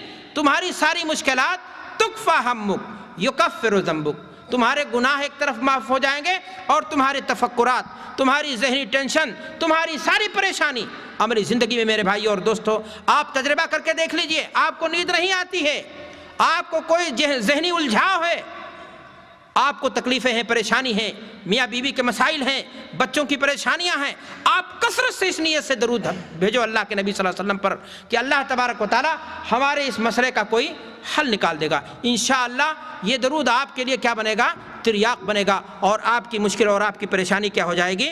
حل ہو جائے گی۔ میرے بھائی اور دوستو، درود پڑھنے والے کے لیے سعادت در سعادت ایک سعادت یہ بھی ہے کہ ایسا انسان قیامت کے دن اللہ کے نبی جناب محمد الرسول اللہ صلی اللہ علیہ وسلم کی شفاعت کا حقدار بن جاتا ہے۔ اللہ کے نبی جناب محمد الرسول اللہ صلی اللہ علیہ وسلم حدیث کے اندر ارشاد فرماتے ہیں من صلی علی 10 مرات صباحا و مساء ادرکتہ شفاعتی یوم القیامہ۔ اللہ اکبر۔ صبح 10 مرتبہ، شام کو 10 مرتبہ اللہ کے رسول صلی اللہ علیہ وسلم پر درود ابراہیمی آپ پڑھ دیجیے۔ اللہ کے رسول صلی اللہ علیہ وسلم امت اسلام کو بشارت دے رہے ہیں۔ کیا یہ بشارتیں ہمارے لیے کافی نہیں ہیں؟ درود تاج اور کیا نام ہے درود اکبر کی بشارتوں کو ہم محتاج ہیں؟ میرے بھائی اور دوستو، دست نگر وہ ہوتا ہے جس کی جیب کیا ہوتی ہے؟ خالی ہوتی ہے۔ اللہ کے نبی صلی اللہ علیہ وسلم نے حقیقی جو درود ہے جس کو آپ صلی اللہ علیہ وسلم نے صحابہ کرام کو تعلیم دی تھی اور جو خود آپ صلی اللہ علیہ وسلم نماز کے دوران پڑھا کرتے تھے، آپ صلی اللہ علیہ وسلم نے اس درود کی فضیلت بیان کی ہے کہ آپ صلی اللہ علیہ وسلم فرماتے ہیں کہ صبح و شام اگر 10 مرتبہ کوئی شخص مجھ پر درود بھیجتا ہے تو ادرکتہ شفاعتی یوم القیامہ، ایسے شخص کے لیے ہماری شفاعت کا حقدار بن جائے گا۔ قیامت کے دن ایسا انسان ہماری شفاعت کا کیا بن جائے گا؟ حقدار بن جائے گا۔ تو میرے بھائی اور دوستو، میں آپ سے پھر کہنا چاہتا ہوں کہ انسان کو چند درود کے کلمات اور شفاعت مصطفیٰ کا حقدار بنا دے، اس سے بڑی سعادت اور کیا ہوگی؟ اور میں پلٹ کر کے کہنا چاہتا ہوں کہ اس سے بڑی محرومی بھی کیا ہوگی کہ انسان اتنے حسین لمحات کو پائے اور اپنے آپ کو اس سے کیا کر لے؟ محروم رکھے، اپنے آپ کو اس سے کیا کر لے؟ محروم کر لے۔ میرے بھائی اور دوستو، درود بھیجنے سے جہاں اور بہت ساری فضیلتیں ہوتی ہیں، وہیں ایک فضیلت یہ بھی اللہ کے رسول جناب محمد الرسول اللہ صلی اللہ علیہ وسلم نے بیان کی ہے کہ درود بھیجنے والے کو قیامت کے دن اللہ کے رسول صلی اللہ علیہ وسلم کا کیا حاصل ہوگا؟ قرب حاصل ہوگا، آپ صلی اللہ علیہ وسلم کی محبت حاصل ہوگی، آپ صلی اللہ علیہ وسلم کی صحبت حاصل ہوگی، آپ صلی اللہ علیہ وسلم کی مجلس میں قریب سے قریب اس کو بیٹھنے کا کیا ملے گا؟ موقع ملے گا۔ اللہ کے نبی جناب محمد الرسول اللہ صلی اللہ علیہ وسلم حدیث کے اندر ارشاد فرماتے ہیں، ان اول الناس بی یوم القیامہ، ان اول الناس بی یوم القیامہ اکثرہم علیہ صلاۃ، جو سب سے زیادہ مجھ پر درود بھیجنے والا ہوگا قیامت کے دن وہ سب سے زیادہ مجھ سے کیا ہوگا؟ قریب ہوگا۔ اللہ اکبر! آپ ذرا دیکھیں کہ ایک انسان ایک نیتا سے قریب ہونے کے لیے، ایک بڑے آدمی سے قریب ہونے کے لیے کتنے پاپڑ بیلتا ہے، کتنی دعوتیں کھلاتا ہے، کتنے طریقے، کتنے شورش اور کتنے اپروچ لگاتا ہے۔ آپ کو اللہ کے محبوب پیغمبر سے، اور وہ بھی دن قیامت، قربت مل رہی ہے۔ قیامت کے دن جنت میں، گویا جنت کی بھی بشارت ہے ایک طرف کہ درود بھیجنے والے کو جنت اللہ تعالیٰ دے گا، اس کے گناہ جہاں معاف ہوں گے، اس کو جہاں اللہ کی رحمتوں کا حقدار بنے گا، جہاں اس کے ٹینشن اور پریشانیاں جہاں اس کی دور ہوں گی، وہیں ایک نعمت یہ بھی ہے کہ انسان کو اللہ کے رسول جناب محمد الرسول اللہ صلی اللہ علیہ وسلم کا کیا حاصل ہوگا؟ قرب حاصل ہوگا۔ میرے بھائیو اور دوستو، اس حدیث کو پڑھنے کے بعد ایک محب رسول کا سینہ چوڑا ہو جانا چاہیے، خوشی کے مارے پھول جانا چاہیے، اور یقینی معنی میں اگر وہ متبع سنت ہے تو اس کی یہ کوشش ہونی چاہیے کہ ان لمحات کو، ان اوقات کو غنیمت جانے جن اوقات اور لمحات میں درود کی کوئی خصوصی فضیلت اللہ کے نبی جناب محمد الرسول اللہ صلی اللہ علیہ وسلم نے کیا کی ہے؟ بیان کی ہے۔ میرے بھائی اور دوستو، اللہ کے نبی جناب محمد الرسول اللہ صلی اللہ علیہ وسلم کی احادیث سے درود کی جو صحیح فضیلت ثابت ہے، انہی فضائل میں سے ایک فضیلت یہ بھی ہے کہ اگر ایک انسان اللہ کے نبی صلی اللہ علیہ وسلم پر کثرت سے درود بھیجتا ہے تو یہ اکثار درود انسان کو فرشتوں کی خصوصی دعاؤں کا کیا بنا دیتی ہے؟ حقدار بنا دیتی ہے۔ ایسے انسان کے حق میں اللہ کے فرشتے کیا کرتے ہیں؟ دعا کرتے ہیں۔ اللہ کے نبی جناب محمد الرسول اللہ صلی اللہ علیہ وسلم ارشاد فرماتے ہیں، من صلی علیہ صلاۃ لم تزل الملائکۃ تصلی علیہ ما صلی علیہ، جب تک وہ میرے حق میں درود پڑھتا رہے گا تب تک اللہ کے فرشتے اس کے حق میں کیا کرتے رہیں گے؟ دعا کرتے رہیں گے، دعائے رحمت کرتے رہیں گے۔ اور فرشتے گناہ نہیں کرتے، اللہ کی وہ مخلوق ہے جو گناہ سے کیا ہے؟ منزہ ہے، اور ان کی تعداد فرشتے اللہ نے لگا رکھے ہیں ایسے لوگوں کے لیے، اس کے حق میں دعائیں کریں گے، اور ان کی دعائیں آپ کے حق میں اللہ کی بارگاہ میں کیا ہوں گی؟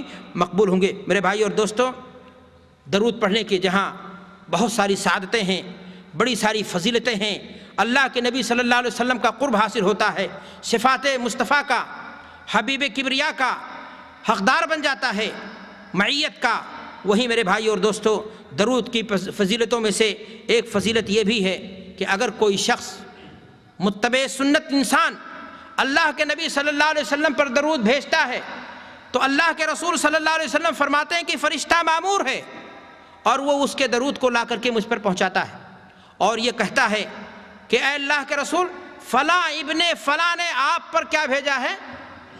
درود بھیجا ہے۔ میرے بھائی اور دوستو، اللہ کے رسول صلی اللہ علیہ وسلم فرما رہے ہیں کہ فرشتہ موجود ہے اور وہ آ کر کے ہمیں بتاتا ہے کہ فلاں ابن فلاں نے آپ پر کیا بھیجا ہے؟ درود بھیجا ہے۔ ایک انسان کی اس سے بڑی سعادت کیا ہوگی کہ ایک انسان اللہ کے نبی صلی اللہ علیہ وسلم کی انجمن میں اس کا نام پہنچ جائے، اللہ کے نبی صلی اللہ علیہ وسلم کے سامنے اس کا نام ذکر کیا جائے کہ اے اللہ کے رسول صلی اللہ علیہ وسلم، فلاں ابن فلاں نے آپ پر کیا بھیجا ہے؟ درود بھیجا ہے۔ میرے بھائی اور دوستو، یہاں پر میں ایک اشکال کا آپ کو جواب دینا چاہتا ہوں تاکہ کسی بدعتی کے پھسڈی میں آپ نہ آ جائیں، اس کے پھنسانے میں نہ آ جائیں، اس کے بہکاوے میں نہ آپ آ جائیں۔ اللہ کے نبی صلی اللہ علیہ وسلم پر درود بھیجا جاتا ہے اور فرشتے مامور ہیں، اللہ کے نبی صلی اللہ علیہ وسلم کو درود پہنچاتے ہیں، لیکن طبعاً آپ صلی اللہ علیہ وسلم کی یہ زندگی کیا ہے؟ برزخی زندگی ہے، اور برزخی زندگی میں انبیاء کے خصوصیات میں سے ایک خصوصیت یہ بھی ہے کہ انبیاء اپنی قبروں میں کیا ہیں؟ زندہ ہیں، لیکن وہ زندگی کیسی ہے؟ وہ زندگی برزخی ہے۔ اس زندگی کے بارے میں ہمیں کوئی خبر، جتنا شریعت میں بتایا گیا ہے اتنا ہم جانتے ہیں، اس کے آگے ہم نہیں جانتے ہیں۔ آپ بتائیے کہ ایک بچہ ماں کے پیٹ میں ہوتا ہے، زندہ ہوتا ہے یا نہیں ہوتا ہے؟ کیا اس کی زندگی انسان کی اسی زندگی کی طرح ہوتی ہے جو دنیا میں زندہ ہوتا ہے؟ ایک شخص ٹکر لگ جاتی ہے گاڑی کی، کوما میں چلا جاتا ہے، ڈاکٹر یہ کہتے ہیں وہ زندہ ہے، لیکن وہ دیکھو اس کو تو اس کی حالت کیا ہوتی ہے؟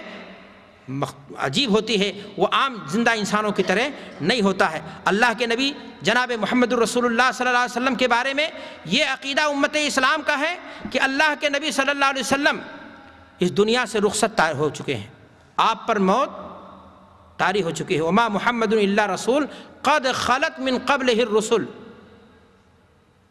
اللہ کے نبی جناب محمد الرسول اللہ صلی اللہ علیہ وسلم کے بارے میں قرآن مجید میں اللہ فرما رہا ہے انک میت وانہم میتون ثم ان یوم القیامت تبعثون، کہ تو اے نبی آپ پر بھی موت آئی اور ان لوگوں پر بھی موت آئی، قیامت کے دن سب کو کیا کیا جائے گا؟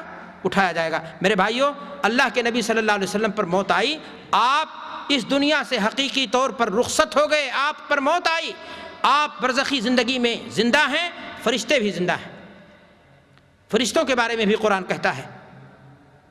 تو آپ کی یہ خصوصیت نہیں ہے، سارے ہی نبی اپنی قبروں میں کیا ہیں؟ زندہ ہیں، لیکن اس زندگی کے بارے میں ہمیں کوئی معلومات نہیں، اس سے زیادہ کہ وہ کھانا کھاتے ہیں، ان پر ان کی بیویاں پیش کی جاتی ہیں، وہ لوگوں کے سلام کا پھر اٹھ کر کے آ کے جواب دیتے ہیں، اور کسی سے قبر شریف ہاتھ سے ہاتھ نکال کر کے مصافحہ کرنے لگتے ہیں۔ یہ ساری کی ساری عقائد، یہ سارے کے سارے نظریات یہ اسلامی عقیدے سے، عقیدہ توحید سے متصادم ہیں، اور یہ عقیدہ اور نظریہ اسلام کے عقیدہ توحید کو اس سے آنچ آتی ہے۔ میرے بھائی اور دوستو، میں عرض یہ کر رہا تھا کہ اللہ کے رسول صلی اللہ علیہ وسلم نے جہاں درود کی بہت ساری فضیلتیں بیان کی ہیں، وہیں ایک فضیلت اللہ کے رسول صلی اللہ علیہ وسلم نے درود کی یہ بھی بیان کی ہے کہ ایک انسان اگر درود بھیجتا ہے تو اس کی مجلس لغویات سے پاک ہو جاتی ہے، اور اگر بلا درود بھیجے اللہ کے نبی صلی اللہ علیہ وسلم پر جماعت کھڑی ہو جائے، لوگ کھڑے ہو جائیں، تو گویا وہ مردار کی بدبو پر بیٹھے ہوں اور اٹھ گئے ہوں۔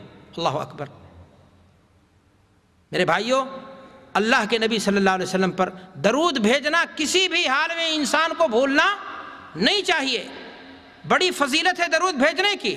اور جہاں اگر ایک انسان نے اللہ کے نبی صلی اللہ علیہ وسلم پر درود نہیں بھیجا، وہیں پر اس کے تعلق سے بڑی باتیں ایسی آئی ہیں جس سے محرومی کی بات ہوتی ہے، اور اس کے نقصان اور دنیا اور آخرت دونوں کے نقصان کی بات سامنے آتی ہے۔ میرے بھائی اور دوستو، اللہ کے نبی جناب محمد رسول اللہ صلی اللہ علیہ وسلم ایک حدیث کے اندر ارشاد فرماتے ہیں کہ درود یہ دعا کی قبولیت کا سبب ہے۔ درود یہ دعا کی قبولیت کا کیا ہے؟ سبب ہے۔ حضرت علی رضی اللہ تعالیٰ عنہ بیان فرماتے ہیں کہ اللہ کے رسول صلی اللہ علیہ وسلم نے فرمایا ان الدعاء موقوف بین السماء والارض لا يسعد منه شيء حتى تصلی علی نبیک۔ دعا آسمان اور زمین میں جا کر کے ٹھہر جاتی ہے، لٹک جاتی ہے، اور قبولیت کا شرف نہیں پاتی ہے اگر دعا بلا اللہ کے نبی صلی اللہ علیہ وسلم پر درود مانگے کی گئی ہے۔ درود دعا کے آداب میں سے یہ ہیں کہ ایک انسان اللہ کی حمد بیان کرے، نبی صلی اللہ علیہ وسلم پر کیا کرے؟ درود بھیجے، اور اس کے بعد اللہ کی جناب میں اپنے مسائل کو کیا کرے؟ پیش کرے۔ لیکن اگر ایک شخص نے اللہ کی حمد نہیں بیان کی، نبی صلی اللہ علیہ وسلم پر درود نہیں پڑھا، اور اس کے بعد اپنی بات شروع کر دی، دعا مانگا، تو وہ دعا قبول نہیں ہوتی ہے۔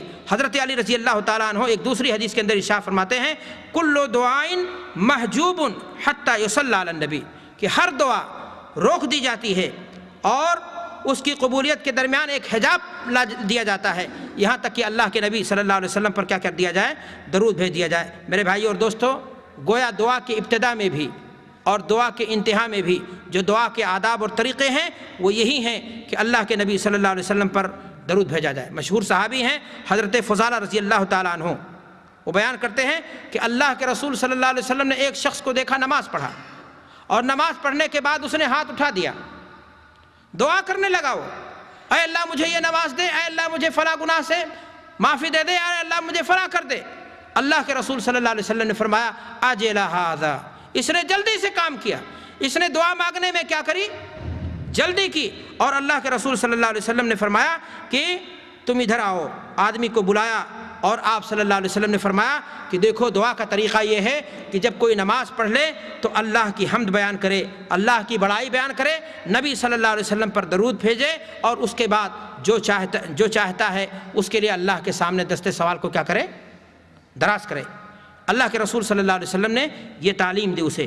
ترمذی کی روایت میں میرے بھائیوں کچھ چیزیں اور زیادہ ہیں۔ امام ترمذی رحمۃ اللہ علیہ نے جس حدیث کو بیان کیا اس میں اس بات کا اضافہ ہے کہ آپ صلی اللہ علیہ وسلم نے ایک شخص کو، ایسے شخص کو بھی دیکھا کہ جس نے نماز پڑھی، اللہ کی بڑائی بیان کی، نبی صلی اللہ علیہ وسلم پر درود بھیجا، لیکن دعا نہیں مانگی۔ تو آپ صلی اللہ علیہ وسلم نے فرمایا کہ تم دعا مانگو اور تمہاری دعا کیا ہوگی؟ قبول کی جائے گی۔ تو میں نے آپ سے کہا جہاں درود پر دھیان رہے، وہیں درود کے بعد جب فائدے کی بات آئے تو وہاں اپنے آپ کو محروم نہیں کرنا چاہیے، بلکہ انسان کو ہر پل کوشش کرنی چاہیے کہ وہ کتاب و سنت کے دائرے میں چلے اور ان تمام فوائد کو حاصل کرنے کی کوشش کرے جو اللہ کے رسول صلی اللہ علیہ وسلم نے اس کے لیے بیان کی ہیں۔ میرے بھائی اور دوستو، میں نے آپ سے کہا کہ اللہ کے رسول صلی اللہ علیہ وسلم پر درود بھیجنے کے جہاں فضائل ہیں، وہیں آپ جانیں کہ اگر کوئی شخص اللہ کے نبی جناب محمد الرسول اللہ صلی اللہ علیہ وسلم پر درود بھیجنے میں کسل مندی سے کام لیتا ہے تو ایسے انسان کو اللہ کے رسول صلی اللہ علیہ وسلم نے بخیل کہا ہے۔ بخل ہے یہ، کنجوسی ہے یہ، محرومی ہے یہ کہ ایک انسان اللہ کے رسول صلی اللہ علیہ وسلم کا ذکر جمیل آئے، آپ صلی اللہ علیہ وسلم کا اسم گرامی آئے اور آپ صلی اللہ علیہ وسلم پر درود نہ بھیجے۔ اللہ کے رسول صلی اللہ علیہ وسلم نے حدیث کے اندر ارشاد فرمایا البخیل الذی ذکرت عنده فلم یصلی علی، وہ شخص بخیل ہے جس کے سامنے میرا تذکرہ ہوا، میرا ذکر آیا، میرا نام آیا اور اس کے باوجود بھی اس نے میرے اوپر درود نہیں بھیجا۔ میرے بھائی اور دوستو، آپ مجھے بتاؤ کہ بخیل کا کیا معنی ہوتا ہے؟ بخیل کا معنی ہی یہی ہوتا ہے کہ جو مستحق ہے اس کو اس کا حق وہ نہ دے۔ امت اسلام پر اللہ کے رسول صلی اللہ علیہ وسلم کی کتنے احسانات ہیں۔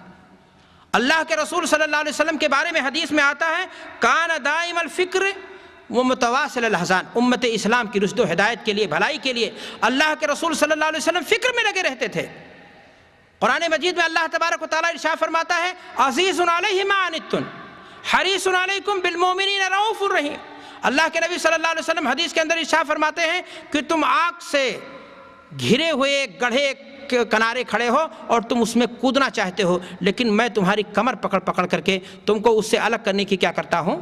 کوشش کرتا ہوں۔ جس نبی نے دین اسلام کے لیے اتنی ساری مشقتیں برداشت کی، ہمیں ہماری رشد و ہدایت کے لیے، ہماری بھلائی کے لیے ہمیں دین صافی مل جائے، ہمیں توحید کا پیغام مل جائے، جس نبی صلی اللہ علیہ وسلم نے اتنی محنت کی ہے، ایک امتی کا حق اس کے تئیں یہی بنتا ہے میرے بھائیوں کہ وہ اللہ کے نبی صلی اللہ علیہ وسلم کا اسم گرامی آئے تو اس میں بخیلی سے کام نہ لے اور اللہ کے رسول صلی اللہ علیہ وسلم پر درود بھیج کر کے درود کی جو فضیلتیں ہیں، جو اللہ کے رسول صلی اللہ علیہ وسلم نے بیان کی ہیں، ان کو حاصل کرنے کی کوشش کرے۔ میرے بھائی اور دوستو، درود کی فضیلت میں سے ایک چیز ہے کہ درود انسان کو جنت کے راستے پر لگا دیتا ہے، لیکن اگر اللہ کے رسول صلی اللہ علیہ وسلم کا نام آئے اور انسان کسل مندی سے کام لے، سستی سے کام لے، اللہ کے نبی صلی اللہ علیہ وسلم پر درود نہ بھیجے، تو اللہ کے نبی صلی اللہ علیہ وسلم فرماتے ہیں کہ ایسا انسان جنت کے راستے پر لگا تھا لیکن وہ جنت کے راستے سے کیا ہو گیا؟ چک گیا۔ اللہ کے نبی جناب محمد رسول اللہ صلی اللہ علیہ وسلم فرماتے ہیں من نسی الصلاۃ علی خطئ طریق الجنہ، جو شخص مجھ پر میرا نام آیا اور درود بھیجنا بھول گیا وہ جنت کے راستے سے کیا ہو گیا؟ چک گیا۔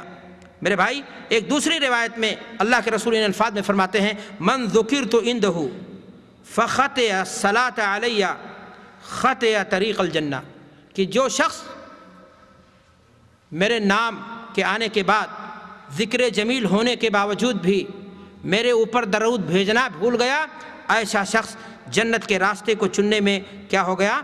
بھٹک گیا۔ غور فرمائیں کہ اللہ کے رسول صلی اللہ علیہ وسلم درود سے اعراض کرنے والے کو اور اسے بھول جانے والے کو جنت سے دوری اور محرومی کے برابر قرار دے رہے ہیں۔ اللہ کے رسول صلی اللہ علیہ وسلم پر درود بھیج کر کے جنت کی لالچ ایک مومن کا، ایک متبع سنت کا شیوا ہونا چاہیے۔ میرے بھائی اور دوست، اللہ کے نبی جناب محمد رسول اللہ صلی اللہ علیہ وسلم ایک اور حدیث کے اندر ارشاد فرماتے ہیں کہ ایسا انسان جو میرا نام آئے، میرا ذکر جمیل ہو اور اس کے باوجود مجھ پر درود نہ بھیجے، ایسے انسان کی ناک خاک آلود ہو جائے گی۔ اللہ کے رسول صلی اللہ علیہ وسلم نے فرمایا رغم انف رجل ذکرت عندہ فلم یصلی علیہ، اس آدمی کی ناک خاک آلود ہو جائے جس کے سامنے میرا ذکر ہوا اور اس کے باوجود اس نے میرے اوپر کیا کیا؟ درود نہیں بھیجا۔ اللہ کے رسول صلی اللہ علیہ وسلم فرماتے ہیں کہ اللہ کے رسول صلی اللہ علیہ وسلم فرماتے ہیں کہ ایسے انسان کی ناک کیا ہو جائے گی؟ خاک آلود ہو جائے گی۔ خاک آلود ہونے سے کنایا ہے میرے بھائی، کس چیز سے کنایا ہے؟ ذلت سے، اور اسی طرح سے حقارت سے، کہ میرا نام آئے اور اس کے باوجود بھی وہ شخص اس پر درود نہ بھیجے۔ لیکن میں آپ کو یہاں پر رک کر کے ایک بات بتانا چاہتا ہوں۔ آج ہمارے یہاں میں نے آپ سے کہا ہر چیز میں فیکٹریاں چل رہی ہیں، بدعت کی فیکٹری ہے۔ بہت سارے لوگ ایسے ہیں جو اللہ کے نبی صلی اللہ علیہ وسلم کا نام آتا ہے تو آپ صلی اللہ علیہ وسلم پر درود بھیجنے کے بجائے انگوٹھا چومتے ہیں اور سمجھتے ہیں کہ ہم نے محبت کا حق ادا کر دیا اور ہم نے وہ فضیلت کیا کر لی؟ حاصل کر لی۔ میں آپ کو بتانا چاہتا ہوں ایسا شخص ممکن ہی نہیں، یقین ہے، جو سنت کی خلاف ورزی کرے گا وہ فضیلت پانے کے بجائے معاملہ اس کا الٹا ہوگا، وہ خاک آلود ہو جائے گا اور اس کے ہاتھ میں خسرت دنیا والآخرہ کا معاملہ ہوگا۔ دنیا بھی اس کا نقصان ہو جائے گی اور آخرت میں بھی اس کے لیے نقصان کا سامنا ہوگا۔ اس لیے کہ میرے بھائی اور دوستو، ہمیشہ ایک مسلمان کو چاہیے کہ اتباع سنت کی کرنی چاہیے، کام چاہے دین کا ہو چاہے دنیا کا ہو، درود بھیجنے کا ہو، نماز کے تعلق سے ہو، عقیدے کا ہو، بندگی سے ہو، معاملات کا ہو، سلوکیات کا ہو، ہر چیز میں اللہ کے رسول صلی اللہ علیہ وسلم کی سنت کیا ہے، آپ صلی اللہ علیہ وسلم نے اس بارے میں ہمارے لیے کیا نمونہ چھوڑا ہے، وہی انسان کی کوشش ہونی چاہیے۔ سوال اس بات کا ہے کہ اللہ کے رسول صلی اللہ علیہ وسلم نے صحابہ کرام کو درود کی فضیلت سکھائی، اللہ کے رسول صلی اللہ علیہ وسلم نے درود بھیجنے کا انہیں طریقہ بتایا، اللہ کے رسول صلی اللہ علیہ وسلم نے انہیں درود بھیجنے کی فضیلت بتائی، لیکن کہیں پر یہ ذکر ہے کہ اللہ کے رسول صلی اللہ علیہ وسلم نے فرمایا کہ جب میرا نام آئے تو انگوٹھا چوم لو، اذان ہو رہی ہے، اشہد ان محمد رسول اللہ۔ آدمی وہاں پر اگر صلی اللہ علیہ وسلم کہتا تو صحیح ہے یا غلط ہے؟ علماء بیٹھے ہیں، ان سے پوچھئے، وہاں پر یہی ثابت ہے، دین یہی ہے کہ آپ انہی کلمات کو کیا کریں؟ لوٹا دیں، آپ وہاں دوسری چیز نہیں کہیں گے۔ یہاں کہا جا رہا ہے کہ انگوٹھا چومنا یہ کیا ہے؟ دین ہے، اور اس سلسلے میں جھوٹی اور موضوع روایات کا سہارا لے کر کے یہ کہا جاتا ہے کہ فلاں صحابی کے انگوٹھے میں اللہ کے رسول صلی اللہ علیہ وسلم کی شکل ظاہر ہو گئی تھی، چنانچہ انہوں نے کیا کر لیا تھا؟ چوم لیا تھا۔ اللہ کے نیک بندے، اللہ کے رسول صلی اللہ علیہ وسلم کی محترم شکل کسی کے انگوٹھے میں ظاہر ہونے کی رہ گئی تھی؟ یہی مقام اور مرتبہ ہے آپ کا۔ اور اگر میں کہوں تمہاری بات مان لی جائے کہ فلاں صحابی کے انگوٹھے میں اللہ کے رسول صلی اللہ علیہ وسلم کی شکل ظاہر ہو گئی تھی، تو انہوں نے انگوٹھا نہیں، اللہ کے رسول صلی اللہ علیہ وسلم کے چہرے انور کو، پیشانی مبارک کو چومنے کی کیا کری تھی؟ کوشش کی تھی۔ لیکن تمہارے گندے انگوٹھے میں جہاں گندگی اور نامعلوم کیا کیا چیزیں لگی ہیں، اینٹ اور پینٹ اور دنیا بھر کی خرافات، وہاں اس انگوٹھے کو چومنے کی کیا کوشش کرتے ہو؟ اگر چومنا ہے تو تمہیں اس زبان کو، اس منہ کو جا کر کے چومنا چاہیے جہاں سے اللہ کے رسول صلی اللہ علیہ وسلم کا اس میں گرامی لیا گیا ہے، جس نے اذان دی ہے، جس کے منہ سے اللہ کے رسول صلی اللہ علیہ وسلم کا نام نکلا ہے۔ اگر جا کر کے وہاں کوئی شخص اس منہ کو چومتا تو بات سمجھ میں آتی کہ فرط عقیدت میں ایسا شخص یہ کر رہا ہے۔ میرے بھائی اور دوستو، بھائی ان چیزوں کو رکھو، ابھی بعد میں ہم بتائیں گے ان سوالات کا جواب، بولنے دیجئے۔ میں عرض یہ کر رہا تھا کہ اللہ کے رسول صلی اللہ علیہ وسلم کی پر درود بھیجنے کے فضائل کے تعلق سے، اور میں اسی پر بس کروں، شیخ کی طرف سے جو ہے اب مجھے وارننگ آ گئی ہے کہ بات کو مختصر کیا جائے اور لپیٹ دیا جائے۔ میں عرض کر رہا تھا کہ اس سلسلے میں اگر کسی شخص کو اور مزید تفصیل درکار ہے تو علامہ ابن قیم رحمۃ اللہ علیہ کی کتاب بڑی عمدہ، بڑی نفیس ہے، انہوں نے مختلف انداز سے اللہ کے رسول صلی اللہ علیہ وسلم پر درود بھیجنے کی فضیلت کو ذکر کیا ہے، اور ان کی کتاب کا نام ہی ہے فضل الصلاۃ علی النبی، اور اس کتاب کا تقریباً اردو زبان میں اختصار بھی لوگوں نے پیش کر دیا ہے۔ تو میرے بھائی اور دوستو، میں اس بات کو یہیں پر ختم کرتے ہوئے آگے تقریر کے دوسرے جز پر بڑھنا چاہتا ہوں، اور جس کو اس سلسلے میں مزید مطالعے کی ضرورت ہے، جانکاری چاہتا ہے اور کیا فضیلتیں ہیں درود کی، وہ ان کتابوں کی طرف رجوع کرنے کی کوشش کرے۔ اللہ کے نبی جناب محمد رسول اللہ صلی اللہ علیہ وسلم پر درود بھیجنے کی فضیلت آپ نے سن لی، لیکن یہ درود کن اوقات میں بھیجا جائے، کب بھیجا جائے؟ میں آپ سے عرض کرنا چاہتا ہوں کہ ایک انسان زمان و مکان کی قید سے آزاد ہو کر کے جب فرصت ملے اللہ کے نبی صلی اللہ علیہ وسلم پر درود بھیجنے میں اپنے اوقات کو کیا کرے، لگا دے۔ دنیا بھی سنورے گی، پریشانی بھی دور ہوگی، آخرت تو انشاءاللہ پکی ہی ہے۔ لیکن میرے بھائیوں اور دوستوں، بلا شبہ کچھ اوقات ایسے ہیں جو انسان اگر غنیمت جانے، ان اوقات کو ڈھونڈ کر کے ان میں درود پڑھنے کی، ان میں اللہ کے نبی صلی اللہ علیہ وسلم پر درود بھیجنے کی کوشش کرے، تو بلا شبہ اس بھیجے ہوئے درود کا مقام اور مرتبہ، اجر و ثواب کیا ہو جائے گا، دوبالا ہو جائے گا، اس کا اجر و ثواب کیا ہو جائے گا، بڑھ جائے گا۔ اور انہی اوقات میں سے ایک وقت یہ ہے کہ انسان کب بھیجے درود؟ آخری تشہد میں، جو نماز کی حالت میں ہے، وہاں پر آپ کیا کریں، درود بھیجیں۔ یہ افضل ترین اوقات میں سے ہے۔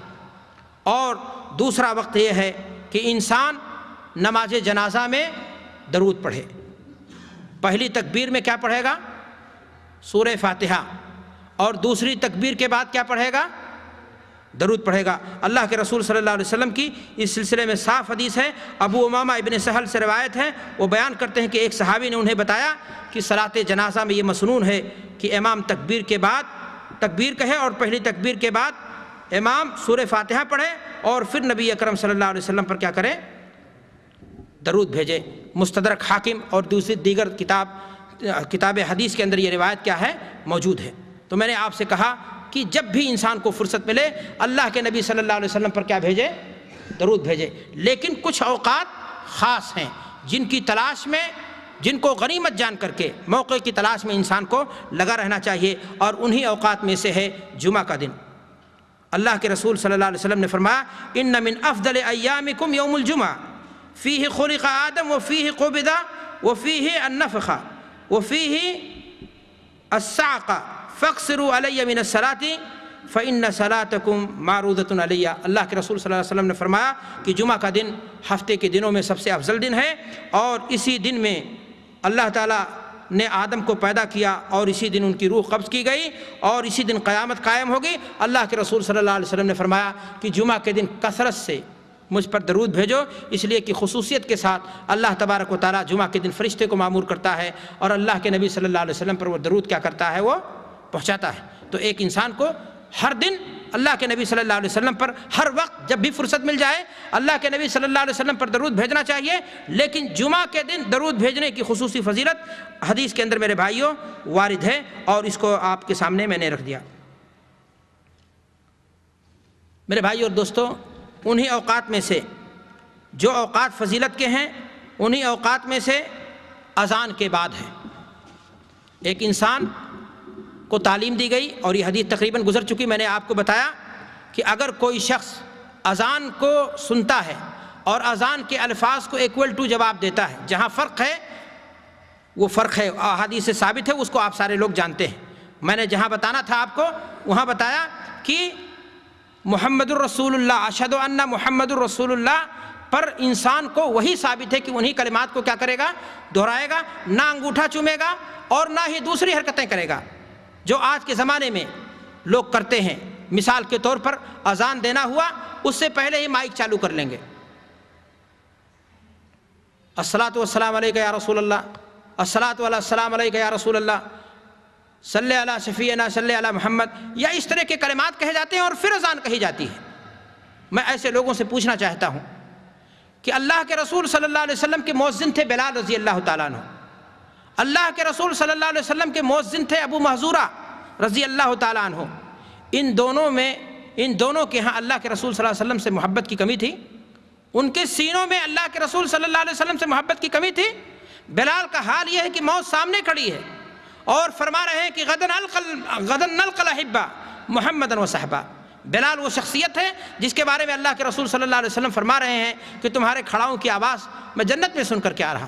اللہ اکبر میرے بھائی اور دوستو، لیکن بلال نے اذان دیتے ہوئے اذان سے پہلے کبھی نہیں اللہ کے رسول صلی اللہ علیہ وسلم پر اس طرح سے درود بھیجا ہے۔ تو میرے بھائی، جہاں فضیلت کے اوقات ہیں ان کو ہم مانتے ہیں، لیکن کسی خاص وقت کو فضیلت کا وقت بتا دیا جائے اور اس خاص وقت کی خصوصی فضیلت بیان کی جائے اور اس خاص وقت میں درود بھیجنے کی خصوصی صورت بنا لی جائے، جیسا کہ آج ہمارے ہاں مساجد کے اندر بعض لوگ فجر کی نماز کے بعد یا عشاء کی نماز کے بعد، نماز پڑھنے کے بعد کھڑے ہو جاتے ہیں اور اس کے بعد اللہ کے رسول صلی اللہ علیہ وسلم پر اجتماعی شکل میں درود بھیجنے کی کوشش کرتے ہیں، اور وہ بھی بریلی میٹ گا گا کر کے، شعر پڑھ پڑھ کر کے، مصطفیٰ جان رحمت پہ لاکھوں سلام۔ بلا شبہ اللہ کے رسول صلی اللہ علیہ وسلم پر لاکھوں سلام، لیکن میرے بھائی اور دوستو، سوال اس بات کا ہے، کیا یہ طریقہ اللہ کے نبی صلی اللہ علیہ وسلم سے ثابت ہے؟ کیا یہ مخصوص انداز اللہ کے رسول صلی اللہ علیہ وسلم سے ثابت ہے کہ مائک پر عبادت کی اپنی تشہیر آپ کر رہے ہیں؟ اللہ کے رسول صلی اللہ علیہ وسلم کے صحابہ کیا اسی انداز سے درود پڑھا کرتے تھے؟ تو میں آپ سے عرض کرنا چاہتا ہوں کہ اللہ کے رسول صلی اللہ علیہ وسلم نے درود کی فضیلت بیان کی ہے، اور وہ یقینی بات ہے، لیکن فضیلت اسی شخص کو حاصل ہوگی جو درود کے انہی الفاظ کو پڑھے گا جو حبیب کبریا حضرت محمد الرسول اللہ صلی اللہ علیہ وسلم سے ثابت ہیں۔ اور دوسری چیز اس کے پیش نظر یہ بھی رہے کہ وہ درود کے تعلق سے کسی بھی طریقے سے بدعت کا شکار، خرافات کا شکار، جٹلیات کا شکار، واہی اور تباہی روایتوں کا شکار نہ ہو، اور پگڈنڈیوں پر نہ چلے، بلکہ صراط مستقیم پر وہ قائم رہے۔ میں نے آپ سے کہا کہ وہ اوقات جن میں خصوصیت کے ساتھ اگر اللہ کے نبی صلی اللہ علیہ وسلم پر درود بھیجا جائے تو اس کی فضیلت بڑھ جاتی ہے، انہی اوقات میں سے اذان کے بعد۔ اذان آپ نے سنا، ایکول ٹو آپ نے جواب دیا، اور اس کے بعد آپ اللہم صلی علی محمد درود ابراہیمی پڑھیے، اور اس کے بعد آپ اذان کے بعد کی کیا کریے؟ دعا پڑھیے، اور اذان کے بعد کی دعا پڑھیے۔ آپ غور کیجئے اس میں کہ آپ اللہ کے رسول صلی اللہ علیہ وسلم سے طلب کر رہے ہیں کہ قیامت کے دن اے اللہ کے رسول صلی اللہ علیہ وسلم اپنی شفاعت کا، خصوصی شفاعت کا ہمیں کیا بنا دینا؟ حقدار بنا دینا۔ تو اذان کے بعد بھی خصوصی طور سے اگر ایک انسان درود پڑھتا ہے تو یہ ان اوقات میں سے ہیں جو درود کی اہمیت کو اور اس کے اجر و ثواب کو کیا کر دیتی ہیں؟ بڑھا دیتی ہیں۔ میرے بھائی اور دوستو، خصوصی اوقات میں سے جیسا کہ میں آپ سے عرض کر چکا، دعا کا وقت ہے، دعا کے شروع میں اور دعا کے بعد میں، اس لیے کہ دعا اس کے بغیر قبول نہیں ہوگی، تو گویا اس کے خصوصی اوقات میں سے ہے کہ وہاں پر انسان کو کیا کرنا چاہیے کہ انسان درود بھیجے۔ اسی طریقے سے مسجد میں داخل ہوتے وقت ایک انسان کو چاہیے کہ اللہ کے نبی صلی اللہ علیہ وسلم پر درود بھیجے، اور اس کے بعد مسجد میں داخل ہونے کی جو دعا ہے اس کو پڑھے اور مسجد کے اندر وہ تشریف لائے۔ جب کسی مجلس میں آپ بیٹھے ہیں تو وہاں مجلس کے اختتام پر بھی انسان کو درود پڑھنا چاہیے، اور اس لیے پڑھنا چاہیے تاکہ مجلس بابرکت ہو جائے اور بدبودار نہ رہے، جیسا کہ اللہ کے رسول صلی اللہ علیہ وسلم نے اس بارے میں اشارہ فرمایا، ہماری رہنمائی فرمائی ہے۔ میرے بھائی اور دوستو، نبی اکرم صلی اللہ علیہ وسلم کا جب بھی ذکر جمیل آئے، جب بھی آپ کا اسم گرامی آئے، مثلا آپ مجلس میں بیٹھے ہیں، آپ خطاب سن رہے ہیں، جتنی بار اللہ کے رسول صلی اللہ علیہ وسلم کا نام آئے، یہ بھی خصوصی اوقات میں سے ہوتے ہیں کہ آپ پر حق بن جاتا ہے جب اللہ کے رسول صلی اللہ علیہ وسلم کا نام آیا تو آپ کیا کریں؟ اللہ کے رسول صلی اللہ علیہ وسلم پر درود بھیجیں۔ خصوصی اوقات میں سے میں نے درود کی فضیلت بیان کرتے وقت میں نے آپ سے بتایا کہ صبح و شام میں 10 بار اگر آپ درود پڑھو گے تو آپ کو کیا ملے گا؟ اللہ کے نبی صلی اللہ علیہ وسلم کی شفاعت آپ کے لیے متعین ہو جائے گی، آپ نبی صلی اللہ علیہ وسلم کی شفاعت کے کیا بن جائیں گے؟ حقدار بن جائیں گے۔ تو گویا صبح 10 بار اور شام کو 10 بار درود پڑھنا یہ درود کے خصوصی اوقات میں سے ہیں، وہ اوقات جہاں درود کی معنویت، اس کی تاثیر، اس کا اجر و ثواب اور اس کا مقام اور مرتبہ کیا ہو جاتا ہے؟ بڑھ جاتا ہے۔ میرے بھائی اور دوستو، جمعہ کے دن میں جیسا کہ میں نے آپ کو بتایا اور بھی مقامات ہیں، علامہ ابن قیم رحمۃ اللہ علیہ کی کتاب، اور اسی طرح سے امام سخاوی رحمۃ اللہ علیہ کی کتاب ہے القول البدیع فی الصلاۃ علی الحبیب الشفیع، انہوں نے بھی اس مسئلے کو بڑی تفصیل کے ساتھ وہاں بیان کیا ہے۔ میں اپنی بات کو ختم کرتے ہوئے آگے بڑھنا چاہتا ہوں اور کچھ اور باتیں بھی بتانا چاہتا ہوں۔ ابھی تک آپ سن رہے تھے درود کی فضیلت کے تعلق سے کہ کوئی شخص بیٹھے باقاعدہ زبان سے اللہ کے نبی صلی اللہ علیہ وسلم پر کیا کرے؟ درود بھیجے، اور اس کی یہ فضیلتیں ہیں۔ لیکن ایک شخص کتاب لکھ رہا ہے، ایک شخص مضمون لکھ رہا ہے، ایک شخص آرٹیکل لکھ رہا ہے، خط لکھ رہا ہے، اور اس میں اللہ کے رسول صلی اللہ علیہ وسلم کا ذکر جمیل ہے، نام آ رہا ہے، آپ صلی اللہ علیہ وسلم کی کسی حدیث کو کوٹ کر رہا ہے، تو ایسے شخص کے لیے کیا سنت ہے؟ تو میرے بھائی اور دوستو، ایسے شخص کے لیے جو کتاب لکھ رہا ہے، جب اللہ کے رسول صلی اللہ علیہ وسلم کا نام آئے تو وہاں پر صلی اللہ علیہ وسلم کہہ لے، یا وہاں پر صلی اللہ علیہ وسلم اس جگہ کیا کر دے؟ لکھ دے، تو ایسی صورت میں اس کو بھی یہ اجر و ثواب ملے گا۔ اس تعلق سے بعض لوگوں نے روایت نقل کی ہے کہ اللہ کے رسول صلی اللہ علیہ وسلم نے فرمایا من کتب عنی علما وکتب معه صلاة لم یزل فی اجر ما قرئ ذلک الکتاب، جب تک وہ کتاب پڑھی جائے گی، وہاں پر صلی اللہ علیہ وسلم جو لکھا رہے گا اس کو جتنی بار کوئی شخص پڑھے گا اس لکھنے والے کو بھی اس کا بونس، اس کا اجر، اس کا ثواب پڑھنے والے کو تو ملے گا ہی، لیکن وہاں لکھنے کی وجہ سے وہ جس نے لکھا ہے اور بار بار اس کو دیکھ کر کے کوئی دوسرا شخص اللہ کے نبی صلی اللہ علیہ وسلم پر درود بھیجتا ہے تو وہ سبب بنا ہے اس کے پڑھنے کا، اور اس ناطے اس کو بھی کیا ملے گا؟ اجر و ثواب ملتا رہے گا۔ میرے بھائی اور دوستو، آج اس تعلق سے بھی مولانا 2-4 منٹ اور دیں بھائی، بڑی عجیب سی چیز ہمارے ہاں دیکھنے میں آتی ہے۔ زندگی کے تمام معاملات میں ہم بڑے طویل ہوتے ہیں، بڑے وقت چاہتے ہیں، بڑے وسیع ہوتے ہیں، لیکن اللہ کے نبی صلی اللہ علیہ وسلم پر درود بھیجنے کا موقع جب آئے گا تو بعض لوگوں کو دیکھنے میں آتا علامہ ہوتے ہیں، کتابیں لکھی ہیں، لیکن صلی اللہ علیہ وسلم کی جگہ صاد لکھ دیں گے، صلی اللہ علیہ وسلم کی جگہ سلام لکھ دیں گے۔ بلا شبہ ایسے لوگوں کو درود کی فضیلت نہیں حاصل ہوئی، بلکہ میں آپ سے کہنا چاہتا ہوں کہ اللہ کے رسول کی حدیث کے مصداق ایسا شخص بخیل ہے، کنجوس ہے، ناخواہ آلود ہو گئے ایسے شخص کا کہ اللہ کے رسول صلی اللہ علیہ وسلم کا نام آپ آ رہا ہے اور وہاں پر صلی اللہ علیہ وسلم لکھتے ہوئے قلم اس کا تھک رہا ہے۔ آپ ذرا سوچیں محدثین کرام کو کہ ان کے زمانے میں روشنائی کی کمی تھی، قلم اتنے اچھے نہیں تھے، کاغذ مہنگے تھے، لیکن سینہ محبت رسول سے کیا تھا؟ معمور تھا۔ ان کو صلی اللہ علیہ وسلم ایک حدیث کی کتاب میں 1000 بار لکھنے میں ان کو کوئی پریشانی، ان کو کوئی تنگی محسوس نہیں ہوئی، لیکن آج کے فیشن زدہ لوگوں کو لکھنے میں تکلیف ہونے لگتی ہے اور ان کو جو ہے اللہ کے رسول صلی اللہ علیہ وسلم کے نام آنے میں اور اس پر وہاں پر سلام لکھنے میں کوئی قباحت محسوس نہیں ہوتی ہے۔ میرے بھائی اور دوستو، میں آپ کے سامنے امام سخاوی رحمۃ اللہ علیہ کی کتاب کا ذکر کر چکا ہوں، القول البدیع فی الصلاۃ علی الحبیب الشفیع۔ اس کتاب کے اندر علامہ سخاوی رحمۃ اللہ علیہ نے بعض واقعات لکھے ہیں خواب کے، بعض محدثین کے تعلق سے کہ اللہ تبارک و تعالیٰ نے ان کو خواب میں دیکھا گیا کہ اللہ تبارک و تعالیٰ نے ان کی بخشش اسی لیے کر دی کہ انہوں نے کتاب میں اللہ کے نبی صلی اللہ علیہ وسلم کا نام آنے پر انہوں نے کثرت سے کیا کیا تھا؟ زبان سے بھی صلی اللہ علیہ وسلم کہا تھا، اور اللہ کے نبی صلی اللہ علیہ وسلم کے نام کے ساتھ صلی اللہ علیہ وسلم کیا کیا تھا؟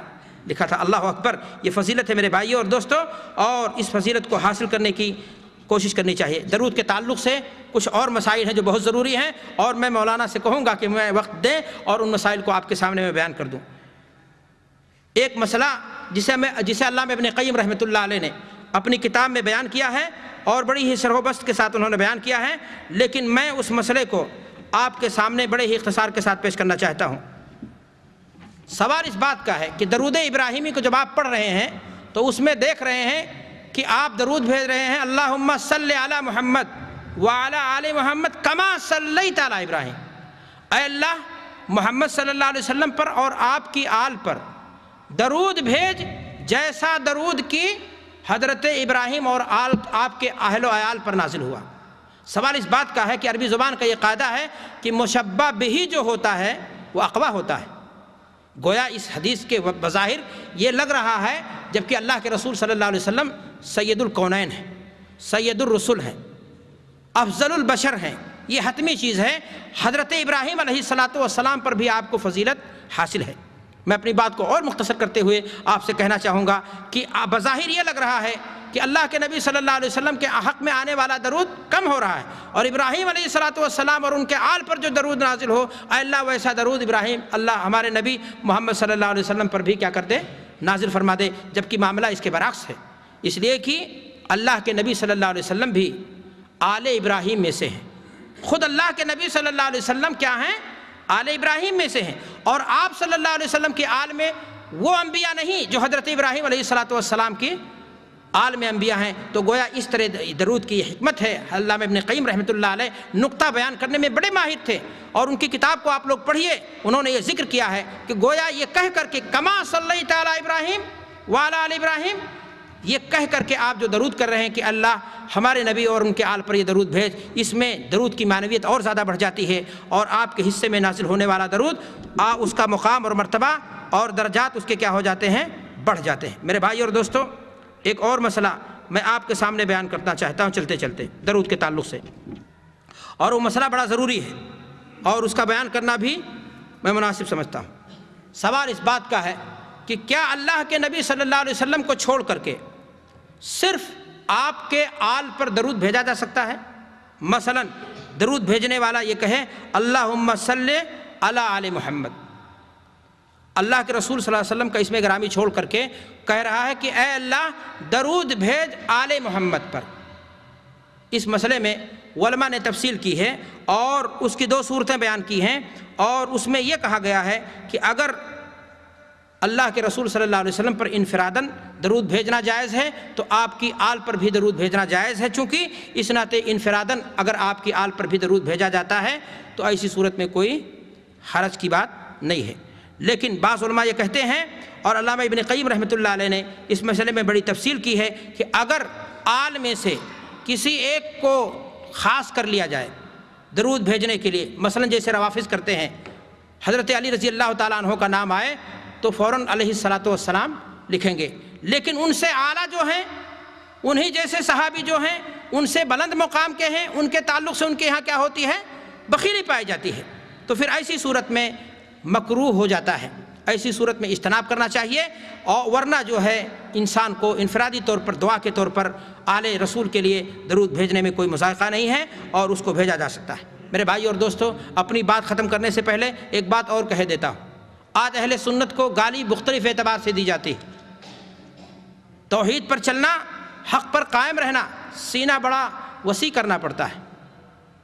درود کے معاملے میں بھی اہل توحید کو گالی دی جاتی ہے، اتباع کتاب و سنت کے شیدائیوں کو تانے دیے جاتے ہیں، مر گیا مردود، نہ فاتحہ